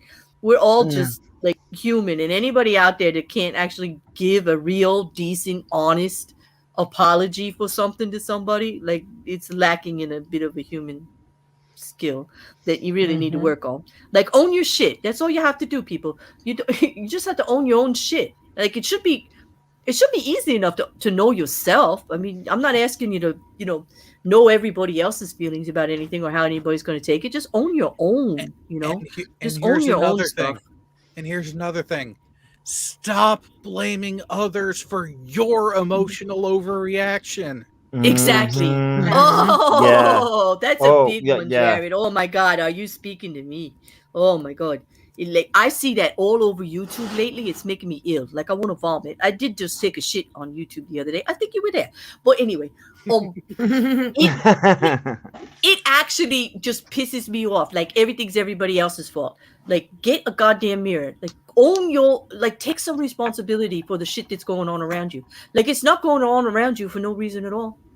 Like, it's not just happening. Like, stuff just doesn't happen to you out of the blue. People don't do things and say things or whatever just out of the blue. You are contributing in some way.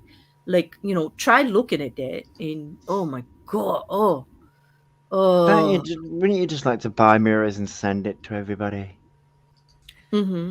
They still wouldn't see themselves because it's this illusion. They'd still look at it and I don't see me. God, if they would, there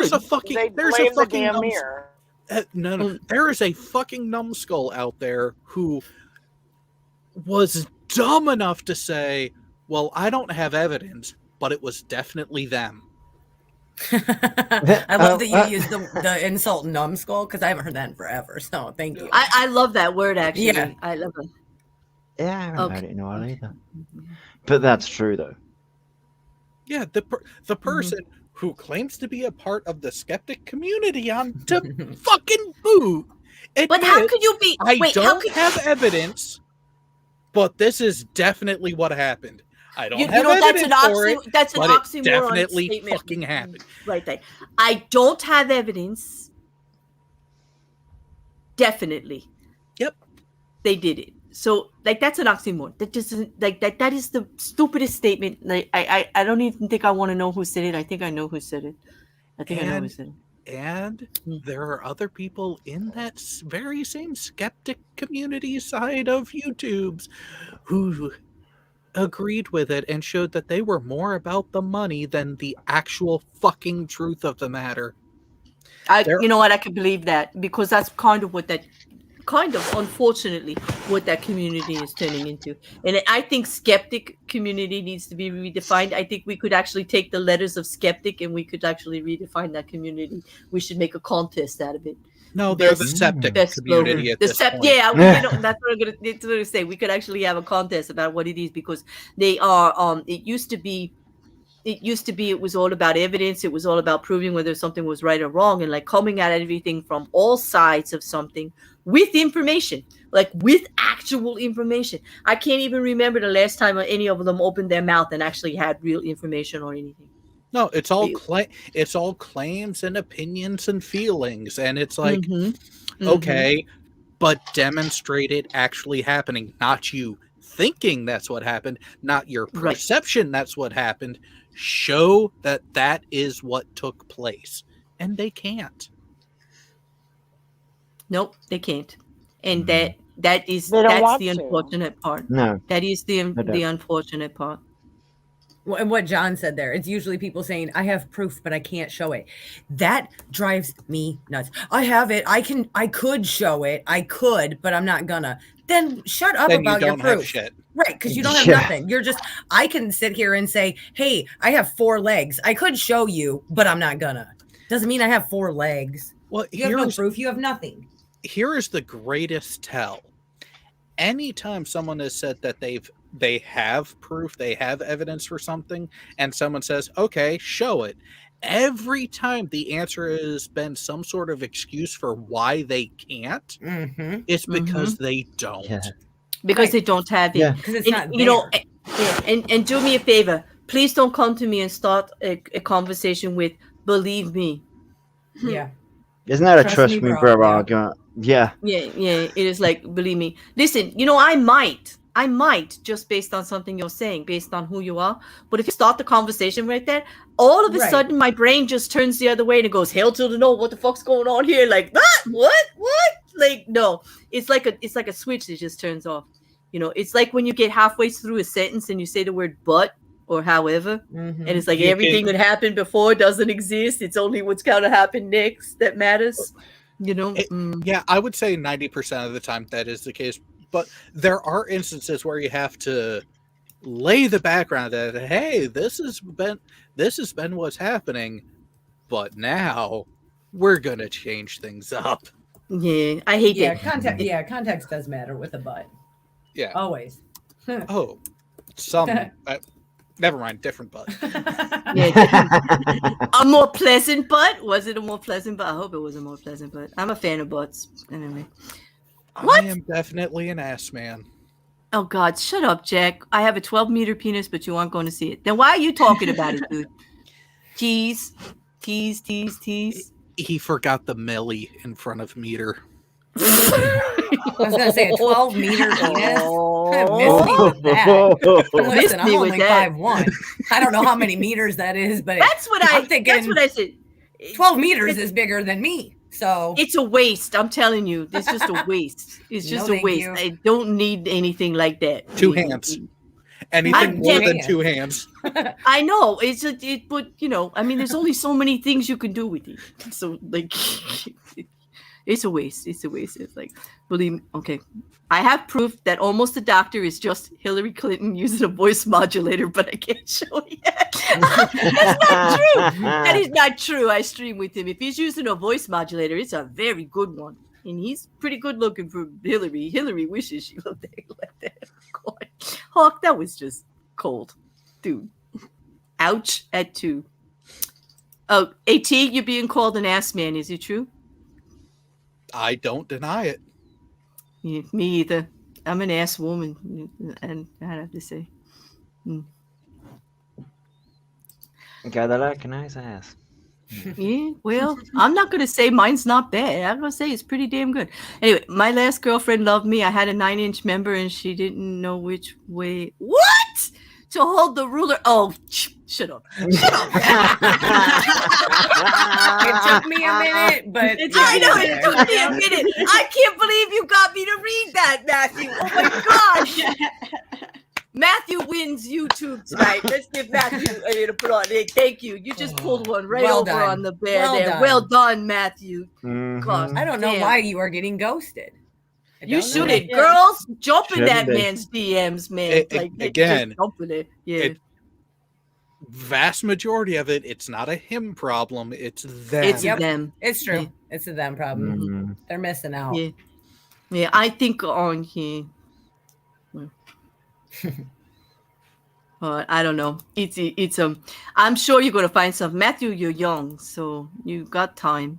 You know, Yeah. explore. You know. Sorry, Keenan's coming. Oh no. Let me see. Yeah. Yeah, I used to Why- have someone, I used to have someone that would say to me, you know, I hear you. I may only be 2 inches, but you know that's as wide as it gets. That's it. I like this from John too. When someone puts a dick size online, I usually question, is that chat inches or real inches? Just like back in the days of AOL, like every Walmart worker was just like gorgeous and sexy. Oh Yeah. yeah, right? Yeah. And then you get there and it's like, oh no. Is that man inches or fish? What are fish inches? Wait a minute. Oh, like a fish story. Oh, I get it. Yeah, Okay. like Yep. a fish I get it. story. Oh yeah, it was Okay. this big. Yeah, it was this big. Oh, it's like the rule of 3. Which is There are some questions you get an answer, you multiply it by 3. Other questions you get an answer, you divide it by 3. I never really just quite understood what the number, like whether you multiply it by 3 or whatever, why it even really matters. Well, here is an example where oftentimes it actually rang true. Body count.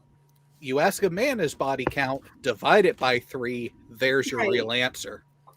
Right. I don't know. It's just like, and I know like this is a question like everyone asks this. You know, I don't care. I know it's a thing. I just never really understood the point of asking it, though. I guess I don't know. Like, I mean, to me, it doesn't matter if your number's like 4 or 44. You know. Mm-hmm. Interesting, though, is when you actually start looking at modern relationship dynamics and everything, there is actually starting to be a correlation between body count and ability to pair bond, where the higher the number, the less capable you are. Okay, so the body And that's for both sides. Well, Well, yeah, because I'm it's just how do you figure that out though? Like, okay, I'm I lost. would think The bear is lost. I would think that like you really learn how to get good at that when you're repeatedly doing it with the same person and you're trying new things and you're learning. You're taking the time to learn to become really experienced and into it. Right. Whereas if you don't really have a serious relationship and you're just having all these one night stands, you know, That's different. they're gonna kind of like blend in with, I don't know, they're gonna seem like probably much like the same, I would think. And it goes into part of the mentality and psychological aspects of it that then perpetuate through your actual attempts at a relationship later on down the road. And again, that goes for both sides. It's not just women, it's on the men's side too. Yeah. No, I am.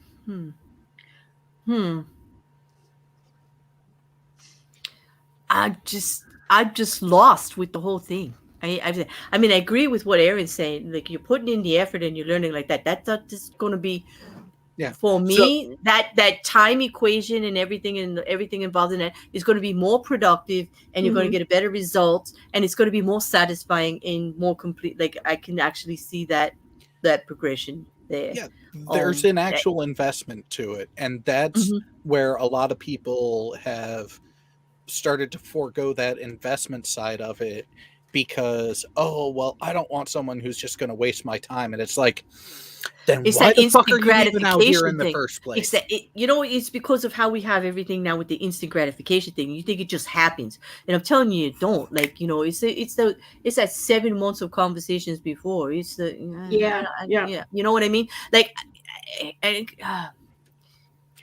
Yeah, there is a different level.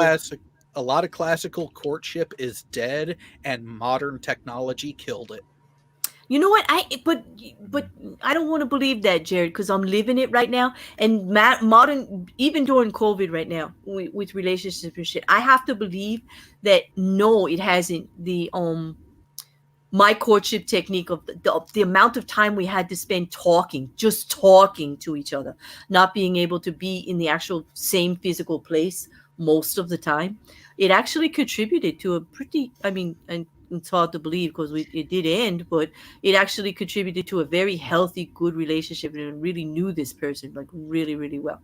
So I don't want to believe that that's not possible anymore. No, it is. Like we were talking about, again, it's just something that came up when I was on BX's channel there the other night. Like, he'd asked me, do you think, internet, social media, or whatever, do you think it's helped or hurt? And I'm like, well, I think that I think that we are kind of robbing ourselves of good, like, quality time, like being within each other's presence, and then there's like the whole human touch aspect and everything. I think that we are missing out on that. All of us are, and especially the younger generation coming up. I think they're missing out on it. But I think that we're all benefiting from our horizons being so expanded with like, how many of us have ever in our normal hometown where we're growing up, there's been some time or whatever where we all just felt like we didn't belong. Now imagine just if you feel like that often, the internet is everything to you then, so in that regard, I think that it's been a lifesaver for many. Right.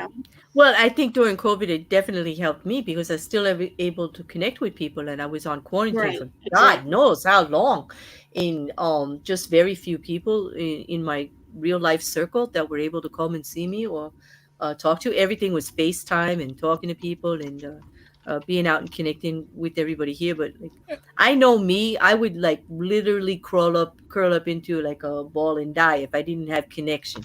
Like, obviously, because I'm out here with a YouTube channel, it's something I crave and need as a person. I own it. I like it. It's what I'm probably here on this planet for. Because even in real life, it's what I do daily, constantly, all the time. It's what I always do. But you're right.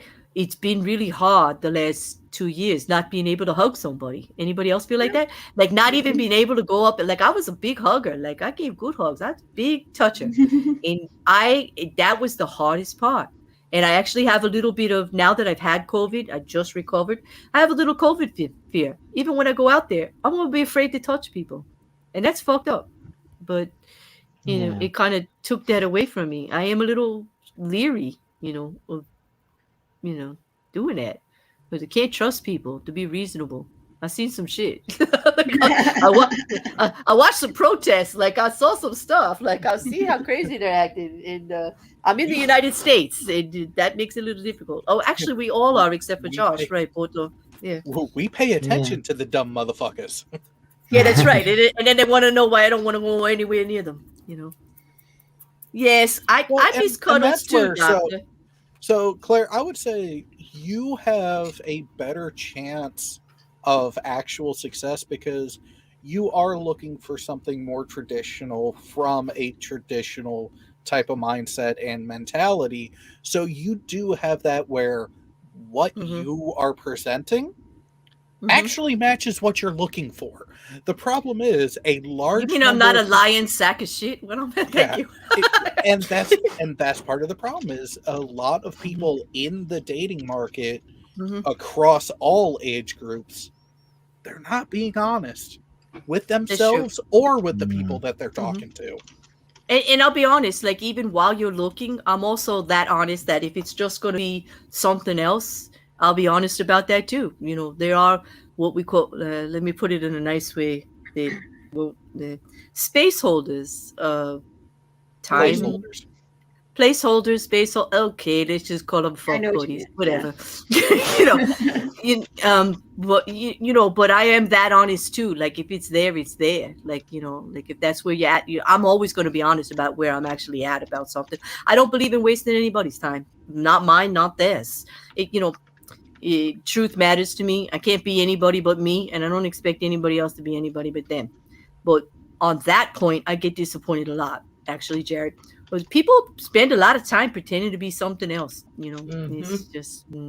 Yeah, they're putting up a facade of what they think is going to be the most successful for what they're actually after, which is who the fuck knows anymore.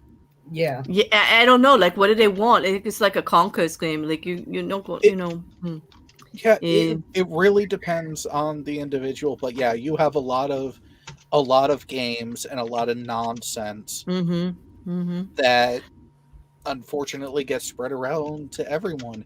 And my personal choice, my personal thought on it is, if people are going to want me to play that game and that's how they're playing it, nope, I'm not having any part of it. No, I don't blame you. Yeah, don't play games. And don't change the rules on you halfway through. That's a relationship killer. I just lived through it. That kills it. It killed it dead. Like, it was the best thing that happened to me in a long time. I never thought I would find somebody that, like, intellectually, creatively, emotionally, like all those cracks you have in you that you don't think anybody's going to feel. I actually thought this person filled them. And then they changed the rules on me halfway through. And there's no way, as an intelligent person who knows myself, I could tolerate that shit. Like, that's just bullshit. Well, hang on. Change and evolution in a relationship can be good and healthy as long as there's that communication side of it. Yeah, and but that's not blindsided by it. That's it. I was blindsided. I didn't get any choice. I didn't even get a conversation about it. Okay. It was more like, this is what we agreed to, but this is how it's going to be. And I'm like, where the fuck are you from? That's a like, problem. What? That is a serious problem. That broke trust for me. That broke respect for me. That broke, like, what I thought I had as far as equality and you know what? It didn't have to be like that, Jared. That's the sad part. All we had to have was a conversation. Like, at least, maybe I would have saw it from their side, but no, I didn't even get that. And so that was like, boom, boom, done. Stay the fuck where you are. Like, that's it. Don't come here. We're done. But and that's it. Is you have a lot of people who aren't willing to have that conversation. They have a twisted view of how relationships are supposed to be and work, and that's another part that has been partially, if not heavily, in some cases influenced not just by social media, but entertainment media. I was just about to say that, yeah, like the entertainment like industry has a lot to answer for, because they build up this false hope of what a relationship actually is, and it's like, oh, you'll just get the man in like 5 seconds, and it's like, that don't work like that, and that don't work. This fairy tale shit. Yeah, it is, and he will devote his life to you, and it's like, okay. Yeah, you're setting yourself up for disappointment if you believe that. And if anybody believes that Prince Charming doesn't shit the bed, then you're wrong. Exactly. and there are people are setting themselves up for failure by thinking they bring more to the table than they actually do, and thinking they're worth more than they actually are in that regard. And that doesn't mean don't have a good self-worth. Like, I think I have very good self-confidence and self-worth. Like, I know who the fuck I am. So, like, that's different than actually thinking I deserve a millionaire because, like, I'm all that in a bag of chips and you should just be, like, honored to be with me. Like, just because, like, I'm me. Like, it's not like that. Well, but it doesn't mean I don't think I have great things to contribute to a real relationship. Like, funny as fuck, whatever, But anyway, Brilliant says he doesn't like it when people. Go on. Go ahead. Oh, I don't like it when society has perpetuated that everybody's a winner. It's participation awards. So everybody gets an inflated sense of ego and think that Well, just You know, like their the shit swipe don't left stink. thing, like Jared said, all the girls getting the swipe left all the time and just adding them up and just with all those filters on Instagram and everybody telling them how hot they are because they got 7 layers of filters on, at the time with the perfect skin. And it's just setting yourself up for failure. I want to meet the real person. I will most likely talk to somebody like now in this situation that we are not able to actually go someplace and have a cup of coffee. I'm actually going to spend more time talking to somebody than never even going to see my face for like weeks. Like they're going to know more about me before they even see what I look like, which in some ways is a good thing because you're not getting that judgment right away like that way, and then even if you don't get a connection physically or whatever, you have at least made a connection with a real person. You have actually talked to a real person, for a while, and you could be a friend later or this and that, and it's not a waste of time. It's like not a waste of time at all. Verillion says that I don't like it when people change their expectations in a relationship.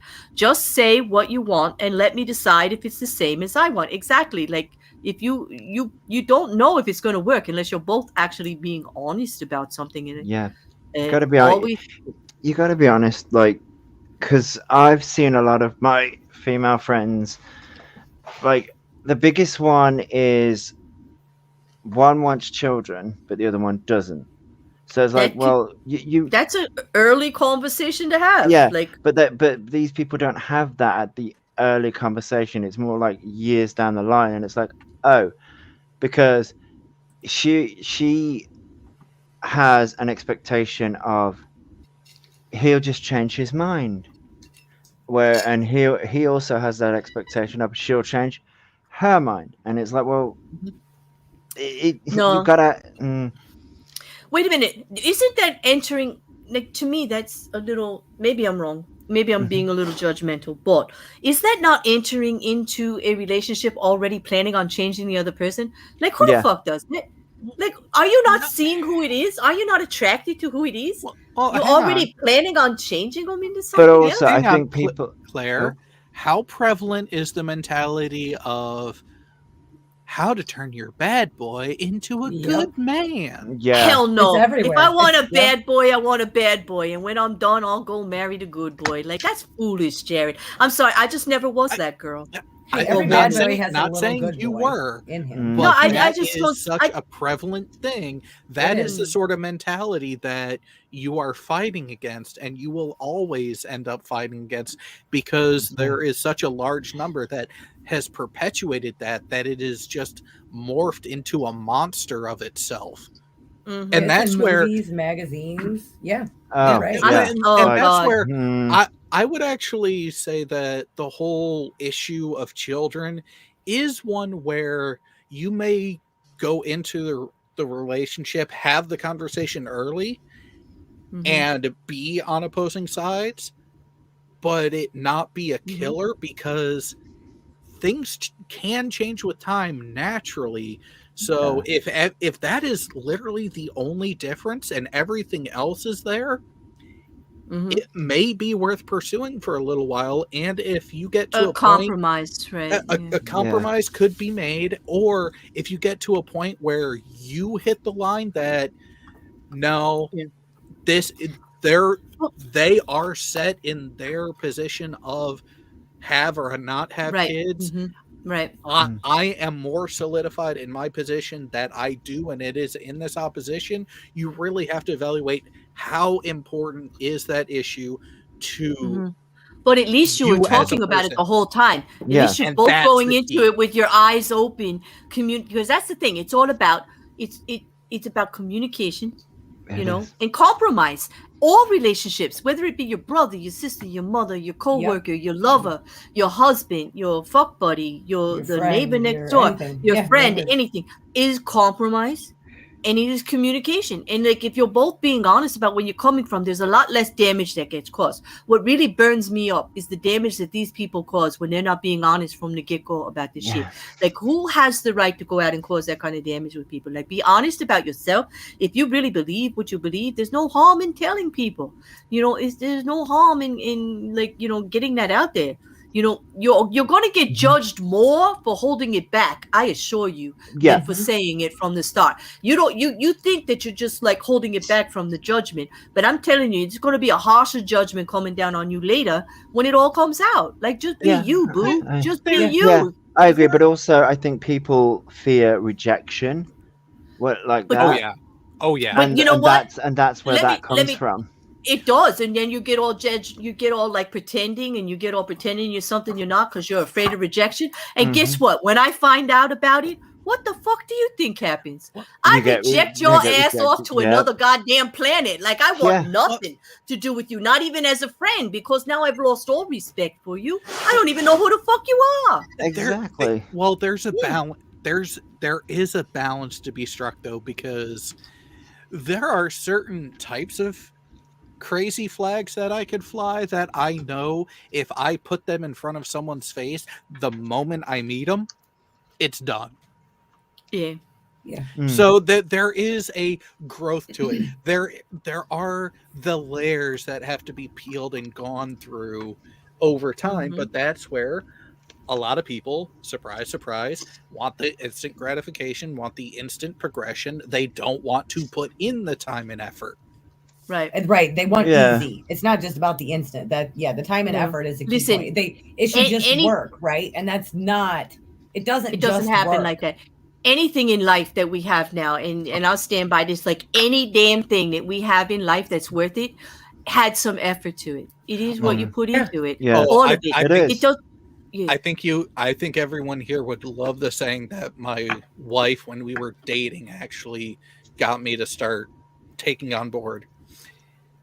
If it's easy, then it's not worth it. That's right. If it just like, I actually, if something like fell in my lap and it was so goddamn perfect like that, and I didn't have to do it, I would like go, what? Like, what the fuck's going on here? Like, I would start questioning it. I would start like wondering like what the hell was going on, whether it was real or not, because everything takes a little bit of effort. You got to work at it, and you got to continue to work at it. Like, even if you fall head over heels over the like best thing that ever happened to you, you still have to work at it all the time and treat it with the respect and the dignity and the communication and the compromise that it deserves to keep it alive and fresh and changing, because it does change. You could be together. I was together with someone for 15 years. It changes every damn day. Like every damn day there's something different. And if your goal is go ahead, Josh.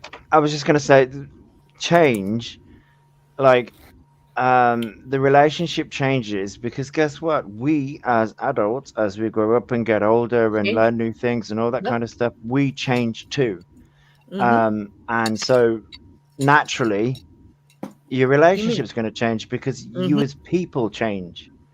Now, whether you grow together or whether you grow apart, that's that depends on how you do it too. Like sometimes that's organic. It's a time and effort, but sometimes organically you grow apart. I mean, people change their minds about things, all the time. There are the ebbs and flows, but the best piece of advice I ever got that I've passed on to some people when it comes to the whole question of how do you maintain a relationship, especially a romantic one, especially after marriage, don't stop dating. Ever. But you know what, Jared? I lived that. That was the killer to my marriage. It was because that stopped, and I wasn't ready for it to end. And don't stop. Don't stop the pursuit. And for me, if the goal is to be in that relationship, friendship or romantic, and if that goal is to be there for the long haul, I'm gonna need challenges. If I'm gonna, I'm gonna need it to be challenging. And if I'm gonna make it, to that goal, if it's just easy, I don't know if I'm gonna be in it for the long haul. Because I would be so bored if it was easy. I would be so bored because I'm one of those people, like, I'm emotionally creative and stimulated intelligently. Everything I read, every show I watch, every freaking stream I do, I'm growing and I'm changing and I'm taking little bits. I am developing different. I'm developing different opinions about things. Things are changing with me. Well, something I believed last week, I may not believe this week. And I like a partner that can like do that too, and not keep me in the box I was in a year ago. Like allow me those changes. Come with me. You don't have to read the same books I do or watch the same shows. You just have to understand my process. Be aware of it. Be aware of it, that I'm growing and changing, and maybe have a conversation with me about it. I love those conversations with people about things I read or do. You don't have to even read the same thing. Just ask me about it. Like, I just want them to be connected in some way to it. Right. And know that they don't you have care to do the about same it. thing. Now, Yeah. Now, one thing that I did actually kind of put a little bit of feedback against some of the way my wife was doing things way back was, I will continue to work. I will fight for a relationship, but I want to fight with you, not against you. I will work with you, not against you. Partnership. Yes. That's the word. Partner means so much to me. I hear you, Jared. It's a fight. Exactly. We're on the same team. Yes, it is. You know what I mean? And we fight with each other. You know what I mean? I got your back, you got my back. And if we are in an argument, we're having that argument with the same goal in mind. We're still fighting together to get to that compromise, to get to that understanding, because that end goal is, ideally forever. But you have to fight together. You can't fight to be right. You can't fight to be like, haha, I told you so. Because then you are fighting against the person. Keep score. No, absolutely not. Fighting to be right is toxic. For a friendship, for a relationship, it's only a matter of time. You know what I mean? If you're doing that, it's going to be hard to be successful in that relationship. Now, there are times where a little bit of friction can be good because, oh boy, the release and the makeup afterwards, though. Well, yeah, that's what I said. It wouldn't be worth it if there weren't challenges, right? Like, listen, and you're not always going to agree about everything, and that can be that. Actually, I appreciate. I don't want anybody exactly like me. That would be boring as hell, and I hear you, Jared. You're going to have disagreements about stuff and making up about it later when you decide it's not personal and you actually like each other. Yeah. Because that reconciliation is like, especially if you've been in it for the long haul, it takes you back to that honeymoon phase, and you're like, oh, okay, you know what I mean? Maybe we should fight more often. Yeah, joking, but yeah. But here we go. Jack said it was literally take that.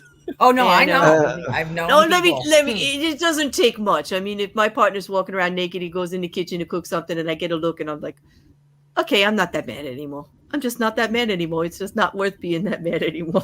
I'm I'm the opposite. I'm gonna. You can walk around naked all you want. I'm still gonna look at you like you're ugly. I'm gonna be like, I'm a very selfish bear. I am not gonna. I am a very selfish bear. I am not cutting my nose off to spot my face. Like, if I stay mad, that ain't gonna happen, and I want it to happen. So I'm not mad anymore. I don't care. It has to be a big issue. It has to be super large issue to keep me away from connecting in those kind of ways. Right, but see, I see it as like you can't. No, I'm still mad at you. You can't trick me with your naked body. I have never with a partner gone to bed mad ever, and I have never ever kicked them.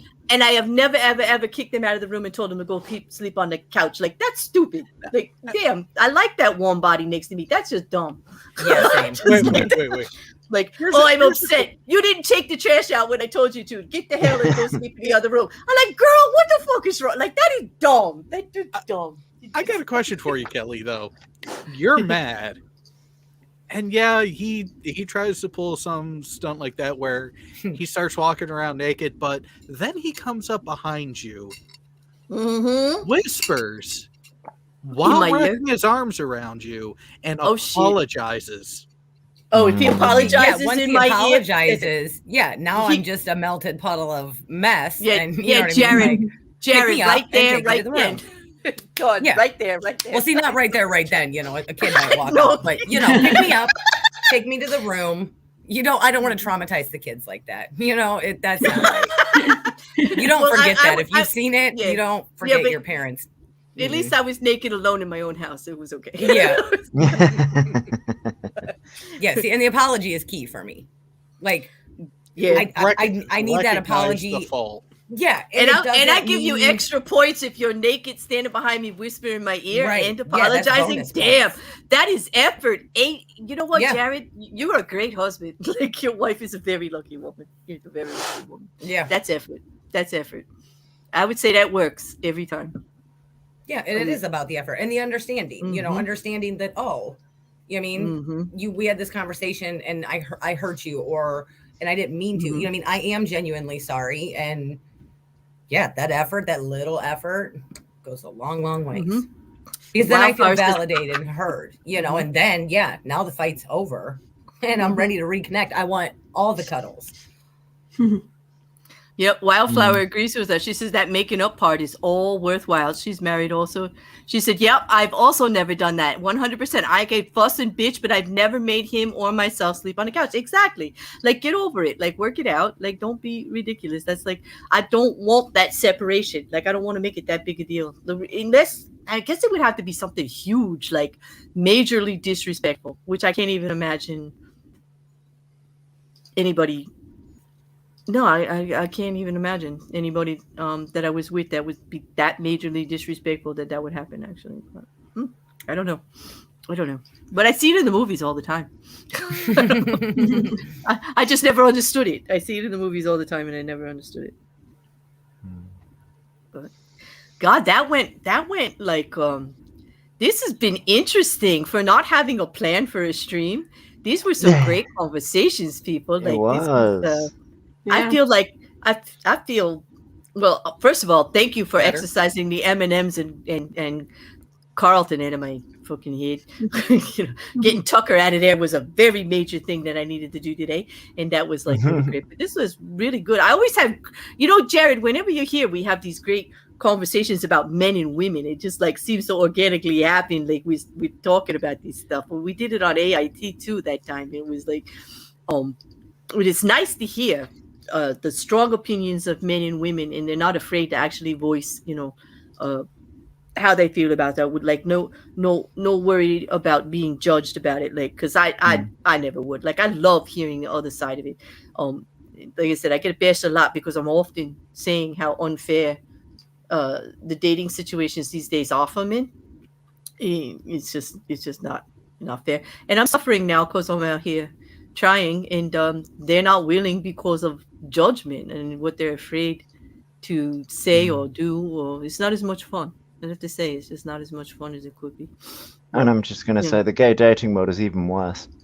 Is it? Yeah. No, yeah, we'll discuss that one, but yeah, there's a lot of pressure and all that kind of stuff in the gay world. From my outside perspective, the word that comes to mind that really sums up the problems with the dating world for the homosexual community is the same one for the heterosexual: vanity. I think so. Yeah. I think that so. plays a big part in it. No, it's very true. I don't know. On that. On that, let's see. Josh, what do you have coming up on your channel? Most of us have channels. What are you doing this week? Well, tomorrow, me and Kelly will be covering, what's his name? Adam McIntyre's apology video, I guess? Yeah, I mean, response. I don't know. Response, yeah. What did he apologize after what he said about Rich Lux? Is that it? I mean, I don't know yet. It's an hour long. We got it literally was dropped right before we went live. So I was like, oh shoot, we'll have to. Yeah, I mean, so we're gonna do that tomorrow night. It might be a two-parter though, because his was an hour and we're long-winded. And then a lot. Yeah, and then Rich Lux then put a response out to that response. So then we'll cover that immediately. Oh, okay. After. Well, that sounds like a hot mess. Like that's Listen, it's just the hot mess I want to listen. That's the hot mess I'm willing to pay attention to. So you know what I mean? Like, bring it on. I like that hot mess. With that sort of thing, if you want to try to keep on time and keep a schedule, my recommendation: one of you give the video a watch, timestamps and cliff notes. Yeah. You will avoid a lot of the other person's waffling, which will save you a fuck ton of time.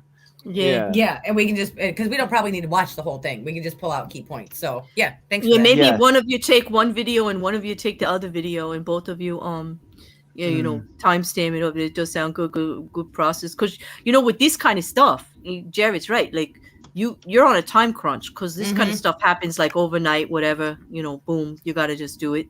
Right, so and then actually we might be able working to get, out a good process like that is and then we might be able to get Adam's video, which is an hour long, to one part. If we don't watch the whole video, if we just pull out those key points, we can get it done in one part, and then Sunday, you know what I mean? So it's 3 days in a row, because who knows if there's going to be more. So yeah, thank you, Jared. Great advice. No. There will be more. Oh, I'm sure. You know, I'm saying if to make myself feel better. Why you gotta do me like that? Oh, no. What you gotta do? Here's a good mentality that a lot of people, especially that want to be in that commentary sphere, need to really embrace. Hope for the best, but expect the worst from people. There you go. Yeah, I would say that's streaming in general. Just I was gonna say, I kind of live my life like that. I'm expecting the worst case scenario, because then I'm not if I expect the worst, I'm not disappointed. If you if you have expectations, you're going to be disappointed. So if I don't expect it, I'm not disappointed, and then if it happens, what a wonderful surprise. That made my day. So yeah, but that's great. I mean, I'm trying to venture into that bigger, you know what I mean, trying to Josh and I are trying to branch out, grow, and so that is it is good advice, because building our confidence is key right now. So it is. Well, just keep at it. That's what builds your confidence. I mean, just keep it. Every single stream will do it. And Jared, you got stuff going on tomorrow for Saturday, yeah? As of right now, weather permitting, power permitting, so to speak. I know we're having a blizzard, right? Yeah, I haven't looked outside yet. I'm afraid to check the weather. The heavy stuff was supposed to start within the last 2 hours, so yay. And it's not supposed to stop until damn near midnight on Saturday. So that's where, as of right now, we are scheduled for the sci-fi show probably around 6:15, 6:30 Eastern, Eastern US. And then a short break, and then into the greatest show about nothing, that is Veterans Talk Weekly, where I actually like that show. You guys have great conversations on there. Well, it's kind of, it really is free form, shoot the shit about just about anything and everything that comes to mind. We can get really dirty, or we can get really philosophical, sometimes in the same topic. I've been there when it was the same topic, and actually I don't chat a lot in the chat, but I actually listen to those streams a lot, and I have to say I do like their opinions back and forth about stuff can be like really good, and you get into some good stuff. I actually learned a lot that we really similar in our feelings about politics and all in general here in the United States about that. So that's why I'm confident enough to talk to you about it, because I know you're not going to take my head off. It's like about it, that it doesn't sound so strange to you, you know. Erin, are you going to be doing anything, love? Not really. I mean, I'm just regular content. I think of maybe a live streamer in a day or two, but I think my next video that I'm going to be working on is just doing like a reaction to mean comments kind of thing, just, you know, poking fun at them. Are you getting more mean comments? Like I know, I feel for you, girl, but no, I'm not. I've been trying to do a reacting to mean comments video for like a month now. I'm actually like really searching to find them now, dude. I know. If you guys don't like me, please come and tell me. Yes, please. Everybody in the chat, go make something up on one of her videos. Like, go now and just like give her some shit. Just, she wants mean comments. You want us to roast you? Is that what you're asking? She wants to be roasted. Well, I'm going to be roasting. I'm going to be roasting the comments, but I'm not getting enough, comments to roast. You don't have enough haters. I mean, I know. Can you fucking believe that? I know. Where'd they all go? I know you kids do. You spent the last month being reasonable as fuck. That's what happened. Like you actually made common sense. Like, what it was is the 5 people ran out of money, so the subscriptions for the automatic body. That's it. Them and their 100 socks, they just went the other way. Like, there you go. That's I don't know. They see. Oh, so and Pickles does not have a channel yet, but are you paneling anywhere, love? No, I'll just be trolling and hating on Erin's videos for the next. Oh, awesome. you can come and troll on us because actually we don't normally do weekend comment, but I'm going to be doing an AIT tomorrow evening around 8:00 with Virillion. So that I haven't done an Am I the Asshole in quite a while, so I'm kind of looking forward to it. I think the last one was when Kelly, was it actually yours? Was it that long ago? I think so. Wow, that was the last one of the year. I think that would be the last one of 2020. Oh my God, I better get my 2022 in gear. Like I've been 6 weeks long. This is it. But because I have been doing them here and there on hereticals, like just 1 or 2. But yeah, and I think we have one coming up with you and Chris, right? We do, Josh. Yeah. That's gonna be because I'm like he's a little bit more should I say blunt than I am, so that's gonna be fun. I'm looking forward to it because I hear him like he's pretty funny, and I think we're gonna get along just great. But anyway, it's gonna be my second threesome as Am I the Asshole. I've only had one other before with Righteous Verse, and that was a blast. So you had 2 women, and now I had 2 women, and now I'm gonna have 2 men. So now I need a couple after that. Yeah, what's the other thing? The bear's branching out. You need a cigarette after that. I don't know. It's an equal opportunity asshole bear. I tell you. There you go. Definitely.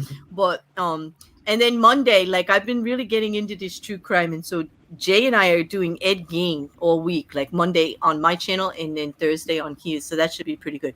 And if you don't know who Ed Gein is, he's kind of like the original Psycho, the Chainsaw Massacre guy. Like he's pretty interesting. But we're gonna be doing that, and maybe a few things in between. I'm not sure yet. You can always find me over at Hereticals Wednesday morning on Cults and Conspiracies about the Raelians. If you don't know how crazy that cult is, that's going to be going on for 5 or 6 weeks. That's insane. They believe in free sex and UFOs. I mean, damn, that's a cult, right? Like, that's a cult. And they are happy. They are happy. I can't find anything wrong. Like, I'm having issues. That's a cult? I thought that was just a Good Friday night. Right, Jet? I thought it was a Mayhem episode, but what do you know? Like, right? I thought that's what we just did. Like, I thought that's what we just had happening right here. But anyway, you know what? Oh, yeah. Oh, John said, if I keep this up, I'm going to be known as Swinger Bear. Will that work for getting more, like, opportunity? Will that be... Jared, is that what you said? Was that you? Oh, jeez. Okay, Swinger Bear. I am like so straight, like as loud and obnoxious as I am about sex. I am like totally not like that. Like y'all know, like I'm not a swinger bear. I don't even know about key parties and all that shit. Like, What's the doubt on that? There's doubt on that. Yeah, there's doubt. There should be doubt. You see, you all catch me. Like I can't lie. I'm just telling the truth. But on that, I'm going to do the things. I'm going to do the YouTube-y things so that my moderators don't get at me. If you haven't subscribed yet to the channel, get your ass over there. I want to get to 1,000. God damn it, it's taking too long. Like, if you have not subscribed, please just go push that button. It's a really easy thing to do.